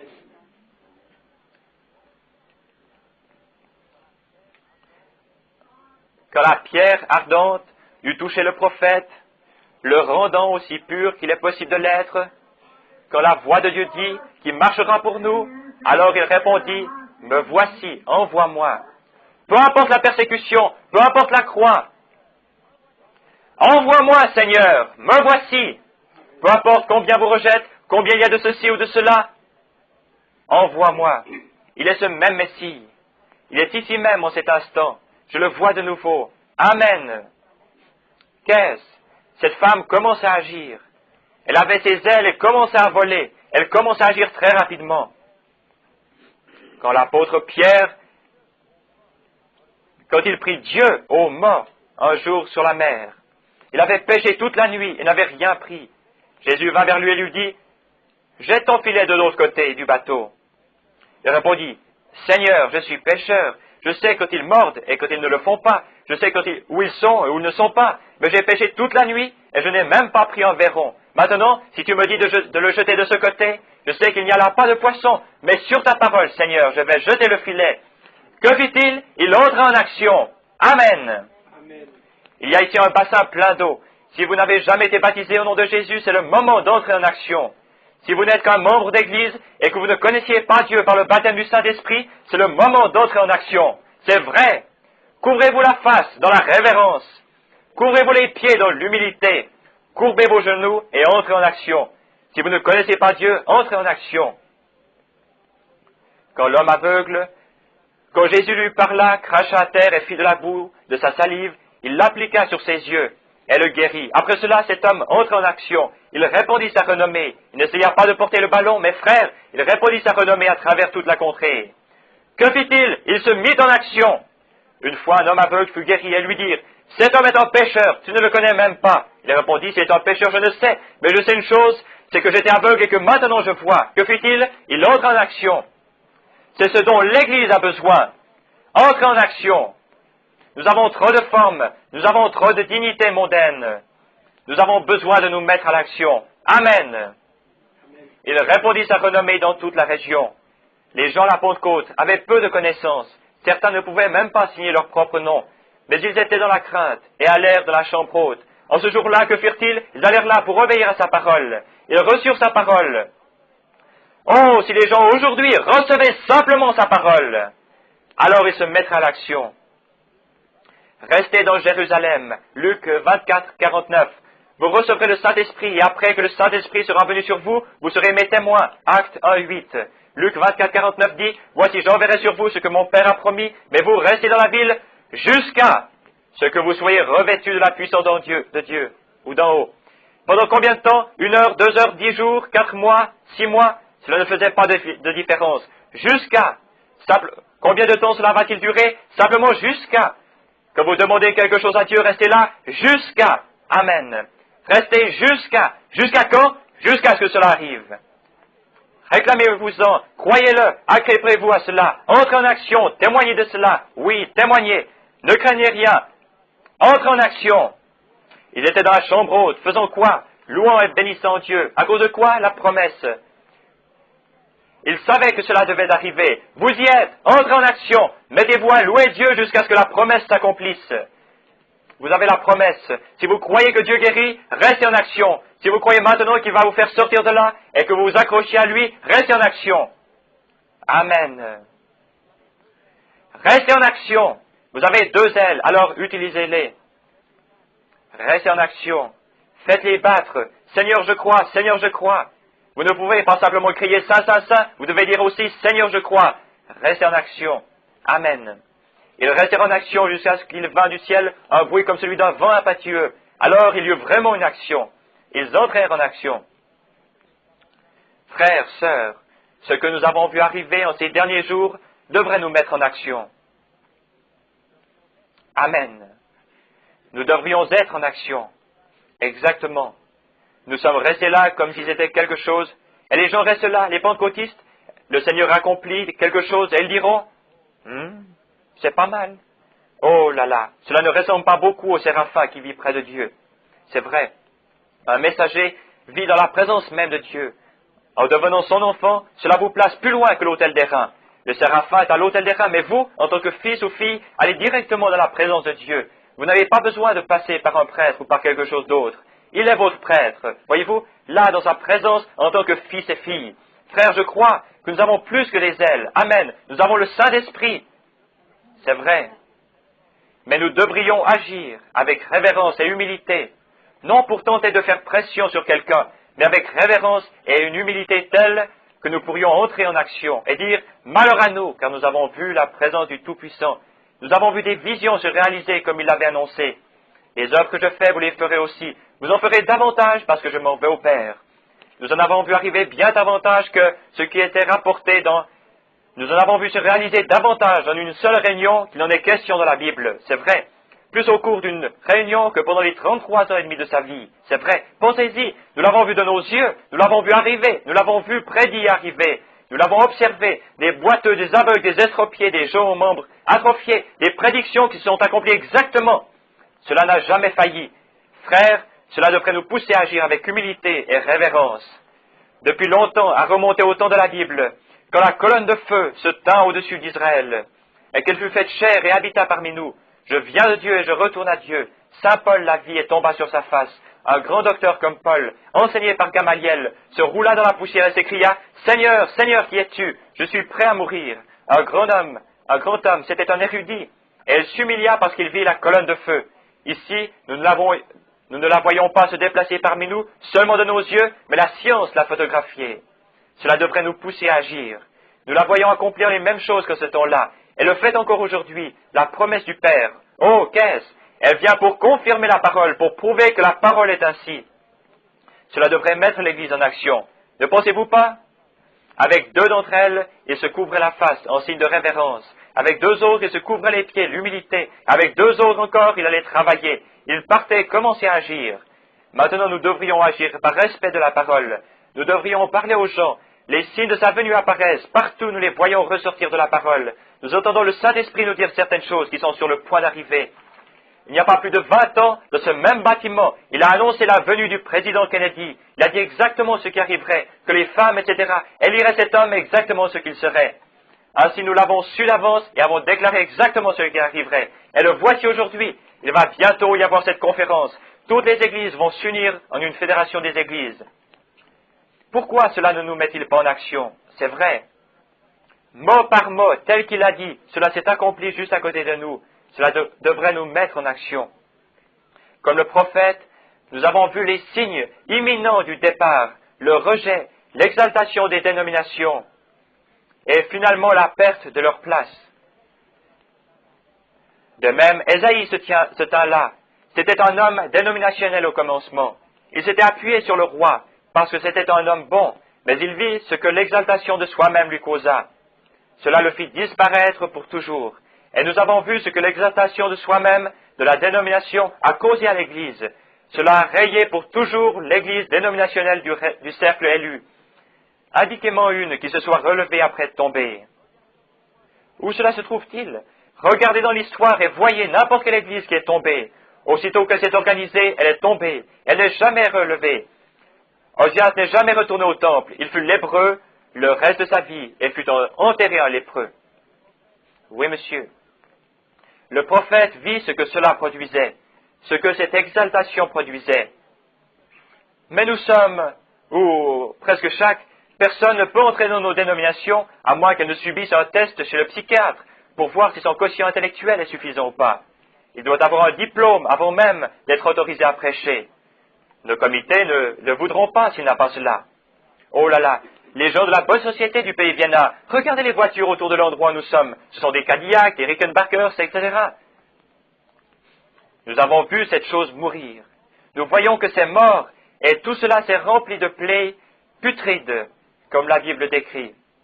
Ce sont partout des plaies. Cela sent mauvais. C'est vrai. Je veux dire spirituellement parlant. Voyez-vous. Nous les voyons abandonner la parole de Dieu pour exalter des credos. Qu'est-ce que cela produit? La lèpre apparaît, l'incrédulité.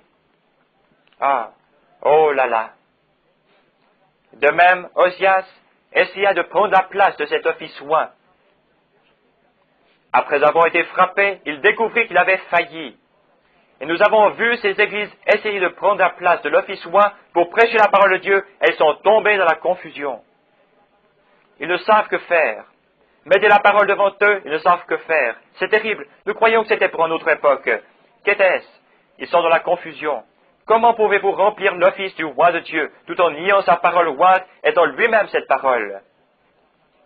Comment pouvez-vous nier la véracité de la parole, et ensuite dire encore que vous êtes roi de l'Esprit? La seule chose qui puisse manifester la parole de Dieu, c'est le Saint-Esprit lui-même. Que le Saint-Esprit sera venu, il prendra ces choses qui me concernent, et vous les montrera.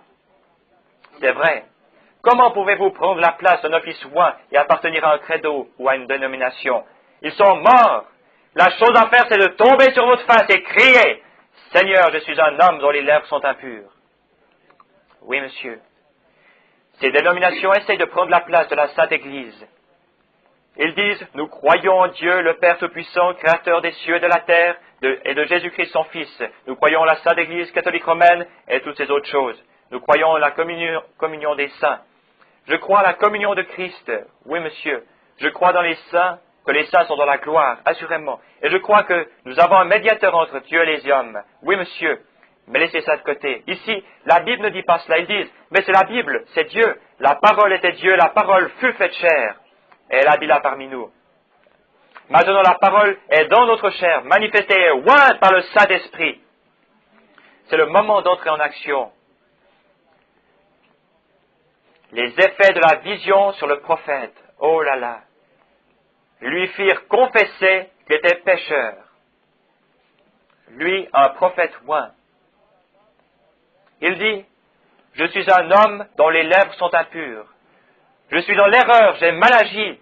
Je suis impur moi-même. » Il était pécheur, il confessa ses péchés. Oui, monsieur, cela fit qu'un prophète de Dieu confessa qu'il était un pécheur. C'est ce que la vision a produit. Certains gradués d'université se moqueront de cela. Ils sont censés appartenir à la hiérarchie d'une certaine église.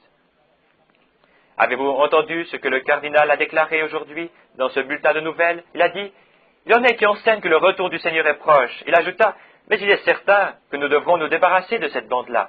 Nous voulons une église mondiale, unifiée. » Exactement. Mais vous ne vous endormez pas maintenant. La chose est plus proche que vous le pensez. Cet homme est presque comme celui qui ne connaît pas Joseph, vous savez. Observez, cela vient d'une façon rusée et subtile. Ils se sont infiltrés ici même, dans ce dernier endroit où ils formeront une image, représentée par la Fédération des Églises, et la feront parler de la même manière que l'a fait la bête, en lui donnant la puissance pour persécuter tous les gens pieux et en faisant changer les époques et les lois de Dieu. C'est exactement ce qui a été prédit. Nous y reviendrons à un autre moment. C'est trop tard ce soir, mais vous le savez tout de même. Oui, monsieur. Cela le fit confesser lui-même qu'il était pécheur. S'il s'en trouvait un soi-disant aujourd'hui, il dirait, « Eh bien, je suis docteur en tel. J'ai entendu un évêque dire, quand je monterai au ciel, savez-vous ce que je ferai? J'irai vers Jésus et lui dirai, « Sais-tu qui je suis? Je suis l'évêque en tel. » Il répondra, « Oui, j'ai entendu ma mère parler de toi. » Il dit, « Ceux qui croient la Bible sont pareils à des gens qui pataugent dans de l'eau boueuse. Ils ne savent pas où ils vont. » Ne croyez pas cela. Il est mon guide, je prêcherai là-dessus demain soir. Oui, monsieur, il vous guidera au travers de toutes les eaux boueuses que vous avez à traverser, de tous les hauts fonds dangereux et de tous les lieux élevés et inférieurs. Où que ce soit, il me guidera au-dessus de la rivière de la mort. Oh, oui, monsieur, il me guidera. Quand la mort viendra, je ne craindrai aucun mal, car tu es avec moi. Quand je marcherai dans la vallée de l'ombre de la mort, je ne craindrai aucun mal, car tu es là. Si je me couche au séjour des morts, dit David, les voilà. Oh, si je prends les ailes de l'aurore et que je m'envole, les voilà à nouveau. Il est toujours devant moi, et ainsi je ne serai pas ébranlé. Amen. Oh là là, prenez ces ailes et entrez en action maintenant. Ce prophète se mit immédiatement à l'action. Il se jeta à genoux et dit, « Je suis un homme dont les lèvres sont impures. » Alors, aussitôt qu'il se fut confessé, vint la purification. Vous devez vous confesser premièrement. Je veux que vous remarquiez, quand ce prophète, pensez à cela, un homme qui était avec le gouvernement, un prophète confirmé, mais aussitôt qu'il eut cette première vision, il n'avait jamais eu de vision auparavant. Il le recevait autrement. Il avait été conduit par Dieu, avait marché selon la parole, mais cette fois c'était une vision. Alors il s'écria, « Je suis un homme dont les lèvres sont impures, et tous ces gens sont impurs. Malheur à moi, parce que j'ai vu la gloire de Dieu rendue manifeste. » Mais nous ne faisons que la regarder, alors que nous devrions nous envoler. Voyez-vous, je suis un homme dont les lèvres sont impures. Il alla à l'autel et dit, « Je suis un homme dont les lèvres sont impures, Seigneur. Que puis-je faire? Que puis-je faire? Car je t'ai vu te manifester ici même. J'ai vu un ange secouer la chose. Je l'ai vu parler aussitôt quelque chose bougea là-bas. Amen. J'espère que vous ne dormez pas. Oh là là. Parler et voir aussitôt quelque chose arriver. Gloire. Qu'arriva-t-il? Puis nous voyons qu'il confessa son péché. Et tout de suite après, cette grande voix qui avait parlé, il prit des facettes, ramassa une pierre ardente, la plaça sur sa main, va la poser sur les lèvres d'Ésaïe et le purifia. Remarquez qu'il ne l'envoya jamais à quelque part afin d'obtenir un grade de docteur. Il ne lui donna jamais de livre de règles à apprendre. Mais Dieu montrait au prophète que sa puissance purificatrice venait par le feu de l'autel. Amen. La puissance purificatrice de Dieu aujourd'hui n'est pas de réciter un credo ou de se joindre à une église, c'est la puissance du Saint-Esprit et de feu qui descend et purifie un homme de toute son incrédulité. Amen. Dieu purifie un prophète par le feu et non par un credo. Qu'aurait eu à faire un prophète avec un credo? Il doit être utilisé par Dieu. La parole va être rendue manifeste au travers de lui. C'est pourquoi il ne pouvait pas lui donner de credo, car il serait resté attaché à ce credo. C'est pourquoi il prit le feu de l'autel et purifia le prophète. Premièrement, la confession, puis la purification par le feu. Gloire à Dieu. Oh, observez ceci. La confession, premièrement. La purification, deuxièmement. Et en troisième lieu, la commission. Amen. Vous y êtes. Premièrement, confesser, j'ai tort. Deuxièmement, la purification, la justification, la sanctification et le baptême du Saint-Esprit. Voyez-vous, la confession, la purification, la commission. Allez par tout le monde et prêchez l'Évangile. Voici les miracles qui accompagneront ceux qui auront cru. Amen. Après la confession vient la purification. Après la purification vient la commission. Prêchez l'Évangile, guérissez les malades. Peu importe ce que les gens puissent dire sur son compte, finalement ce brave petit prophète mourut, après avoir été persécuté et scié, réduit en morceaux. Souvenez-vous qu'Ésaïe fit cette confession alors qu'il était dans l'erreur. Il avait été entièrement dans l'erreur. Il s'était appuyé sur son credo. Voyez-vous, il s'était appuyé sur l'homme, sur une entreprise humaine.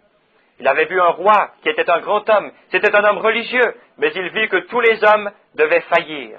Voyez-vous, mais quand il se détourna et leva les yeux, il vit en vision qui était Dieu. Alors il dit, je veux confesser que j'ai tort. Ces vieux credos ne marcheront plus, parce qu'ils sont déjà morts et ont failli.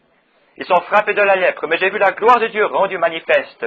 Un credo ne peut pas manifester cela. Un credo ne peut pas le dire de cette manière. Un credo ne peut pas le faire de cette manière. Il faut que ce soit Christ qui le fasse de cette manière. Et aussitôt qu'il vit cela, il dit, j'ai été entièrement dans l'erreur, Seigneur. Et ensuite va la purification, puis la commission. Oh là là.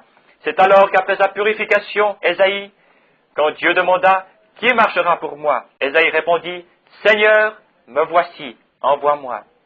Le prophète purifié. Oh, ne voyez-vous pas l'influence? Ne subissez pas l'influence de Martella. J'espère que ce n'est pas le nom de quelqu'un ici. Ne subissez pas l'influence d'une certaine fillette qui va à l'école secondaire avec vous, ou à l'école officielle, ou de la voisine qui se coupe les cheveux et porte des shorts. N'acceptez pas cette influence. N'acceptez pas l'influence d'un certain pasteur à credo qui nierait la parole de Dieu et vous donnerait un credo. N'acceptez pas cette influence, mais restez là jusqu'à ce que vous voyiez la gloire de Dieu se manifester, jusqu'à ce que vous voyiez quelque chose commencer à bouger et que vous le voyez arriver tel que Dieu l'a dit. Alors criez, malheur à moi, Seigneur, j'ai eu tort. Purifie-moi maintenant, Seigneur. Purifie-moi. Esprit du Dieu vivant, tombe tout à nouveau sur moi.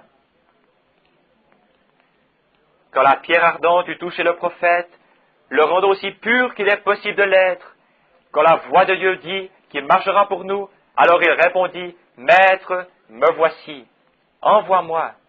Il était prêt. Il avait vu quelque chose. Oui, monsieur. Des millions d'êtres meurent maintenant dans le péché et dans la honte. Écoutez leurs cris tristes et amers. À toi, frère, hâte-toi d'aller à leur secours. Rapidement réponds, Maître, me voici. Quelque chose doit être fait. C'est plus tard que nous le pensons. Puisse la vision de Dieu influencer les gens à tel point qu'ils voient que le Dieu qui était dans le temple avec Ésaïe est le même Dieu aujourd'hui en son lieu saint. Il est dans le lieu saint du Saint-Esprit. Il est le Saint-Esprit. Une fois il fut fait chair, maintenant il est esprit, se déplaçant parmi son peuple, se montrant vivant, non un credo mort, mais un Christ vivant, le même hier, aujourd'hui et éternellement. Oh, Ésaïe répondit rapidement, Maître, me voici, envoie-moi. Prions.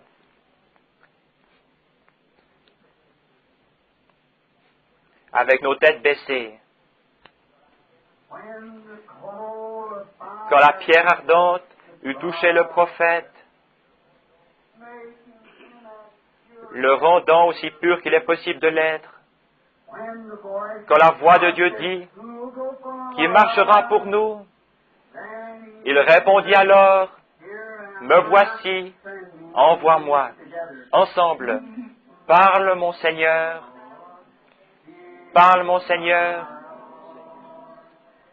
parle et je serai prompt à te répondre. Parle mon Seigneur,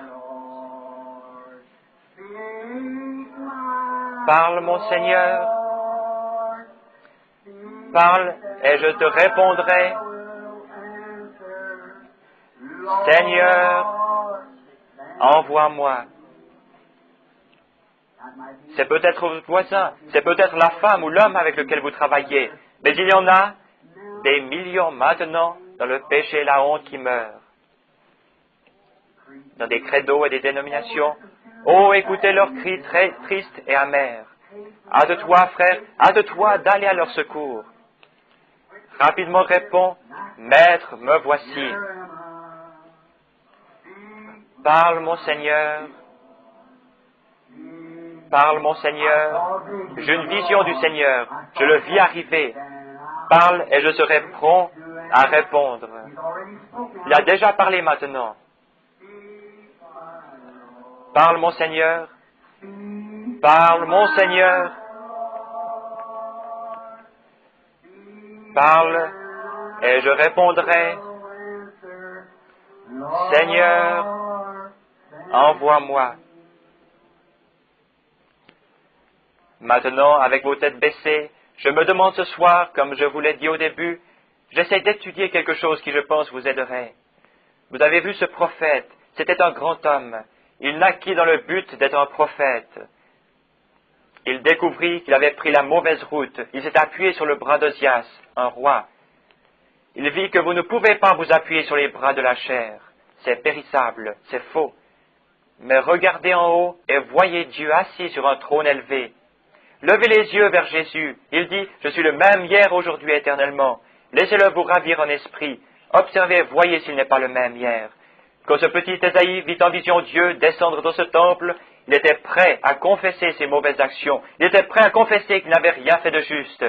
Et alors il s'envoya vers la nation. Il fit ensuite tout ce qui était juste, tout ce qu'il pouvait, jusqu'à ce que finalement il scella son témoignage avec son sang. Je pense que ce serait notre pensée à tous. Combien sentent qu'ils aimeraient dire à Dieu, me voici, envoie-moi. Levez la main, me voici. Permets que je témoigne au laitier, permets que je puisse témoigner à tous ceux que je rencontre. Faire quelque chose, fais-moi faire quelque chose, Seigneur. Je ne demande pas d'être prédicateur, je ne demande pas d'être ceci, mais Seigneur, si je suis un fermier, fais de moi un fermier qui puisse témoigner à mon voisin fermier. Fais de moi un fermier qui, lorsque je vends mon grain, puisse témoigner à l'ouvrier chargé de contrôler le grain. Laisse-moi être un fermier. Si je suis une femme, permets que je témoigne à l'agent d'assurance. Permets que je témoigne au laitier, au vendeur de journaux. Permets que je fasse quelque chose, Seigneur. Permets que j'aille dans le voisinage et que je trouve grâce aux yeux de ma sœur ici à côté, qui est méchante et dans l'erreur. Permets que je lui donne mon témoignage avec douceur. Fais que je me couvre la face avec les ailes de l'humilité. Fais que je me couvre les pieds de même. Fais que je sois respectueux dans ta présence. Mais aussi envoie-moi rapidement vers quelqu'un avec ses deux ailes. Seigneur, me voici, envoie-moi, envoie-moi. À cet égard, levons-nous tous et consacrons nos vies à Dieu. Le Tout-Puissant est ici. Le croyez-vous? Nous sommes en sa divine présence. Maintenant, ne l'oubliez pas, sa présence est ici même, qu'elle était. Franchement, depuis que je me tiens ici, j'ai déjà eu 4 ou 5 visions. C'est vrai, c'est vrai. Cela s'est trouvé sur 2 ou 3 personnes qui appartiennent ici à l'Église et qui pourtant n'avaient rien dit. Mais c'est ici tout de même. Très bien. Maintenant, ce que nous voulons faire chacun de nous, comme vous l'entendez, c'est de nous consacrer à Dieu. Nous voyons le signe apparaître de sa venue bénie. Voici que les feuilles du figuier deviennent vertes maintenant. L'évangile du royaume est allé à chaque nation et nous sommes prêts. La fin peut arriver. C'est vrai. Est-ce vrai? Alors, avec joie, nous proclamerons le message de son apparition bénie. Bientôt, il reviendra dans la gloire pour dire à chacun, à tous, alors réveillez-vous, saints du Seigneur. Pourquoi dormir? Quand la fin est proche, préparons-nous pour cet appel final. Amen. Les nations se disloquent. Israël se réveille. Il est maintenant une nation. Les signes que les prophètes ont prédits. Les jours des gentils sont comptés. Remplis d'horreur, vous le voyez venir là-bas. Non seulement les nations, mais les églises. Retourne aux dispersés à ton bien. Le jour de la rédemption est proche. Le cœur des hommes leur manque de peur. Soyez remplis de son esprit, vos lampes nettoyées claires, levez les yeux, car votre rédemption est proche. Les faux prophètes mentent, ils nient la vérité de Dieu. Que Jésus le Christ est notre Dieu, vous savez qu'ils le font. Mais nous marcherons sur les pas des apôtres, car le jour de la rédemption est proche. Le cœur des hommes leur manque de peur. Soyez remplis de l'esprit, vos lampes nettoyées et claires. Levez les yeux, car votre rédemption est proche. Essuyez cette fumée dénominationnelle. Essuyez cette suie mondaine. Le sang de Jésus-Christ est plus que suffisant pour vous purifier. Levez les yeux, laissez vos lumières briller. Prenez ses ailes et volez tout de suite vers quelqu'un. Levons nos mains maintenant et disons, ô Dieu, me voici, envoie-moi. Père Céleste, je me consacre à toi ce soir, Seigneur, avec cette Église, après ce message sévère et dur. Me voici, Seigneur, envoie-moi. Voici mon Église, Seigneur, puisse-t-il couvrir leur face avec respect, puisse-t-il couvrir leurs pieds dans l'humilité, puisse-t-il avoir le courage de voler rapidement avec le message vers quelqu'un d'autre. Accorde-le, Seigneur, puisse-t-il témoigner avec douceur, être le sel de la terre à l'exemple de leur Sauveur. Seigneur Dieu, ceci est le sacrifice, ceci est notre offrande, ceci est notre action de grâce, c'est ce que nous désirons ardemment, Seigneur. Envoie-nous ce soir vers quelqu'un de perdu. Puissions-nous demain les attirer quelque part dans l'Église. Puissions-nous leur renseigner la voie du Seigneur. Puisse-t-il être sauvé, Seigneur, car c'est plus tard que nous le pensons. Accorde-le, Seigneur. Puissions-nous le croire dans nos cœurs, tandis que nous le disons, Seigneur. Prends une pierre ardente du Saint-Esprit sur l'autel du calvaire. Touche chaque cœur et chaque lèvre ce soir, Seigneur, pour que nous ne disions pas de mensonges, mais que nous ne disions que la vérité. Prends-nous ce soir, Seigneur, tels que nous sommes. Nous ne sommes pas tous des prédicateurs, nous ne sommes pas tous des prophètes, nous ne sommes pas tous des gens qui parlent en langue, nous ne sommes pas tous des gens qui accomplissent des miracles, mais nous avons tous quelque chose à faire. Montre-nous ce que c'est, Seigneur. C'est peut-être témoigner, chanter tes louanges. Comme le pain jeté sur les eaux, il reviendra en un jour glorieux. Accorde-le, Seigneur, nous voici, envoie-nous vers nos voisins, vers n'importe qui pour leur parler de la venue du Seigneur. Accorde-le, Père. Bénis-nous maintenant. Puissions-nous avoir un bon repos dans nos corps ce soir. Puissions-nous nous lever et venir à l'église demain matin. Et puisses-tu parler demain d'une façon si puissante que tu ne laisses pas de pierre inachevée et que chaque homme sache comment entrer là-dedans. Enseigne-nous, Seigneur. Nous attendons. Apprends-nous demain matin à arriver à cette pleine mesure où nous pourrons être des fils et des filles de Dieu. Nous attendons, Seigneur, que la pierre ardente se pose sur nos lèvres. Nous l'attendons, Père, au nom de Jésus. Maintenant, avec nos têtes baissées, je vais demander au pasteur de s'avancer pour terminer la réunion. Que Dieu vous bénisse. Maintenant, j'espère vous voir demain matin. Que Dieu soit avec vous, guérisse tous les malades et les affligés parmi vous, et permette que chacun de vous, je me sens rempli de l'Esprit en ce moment même.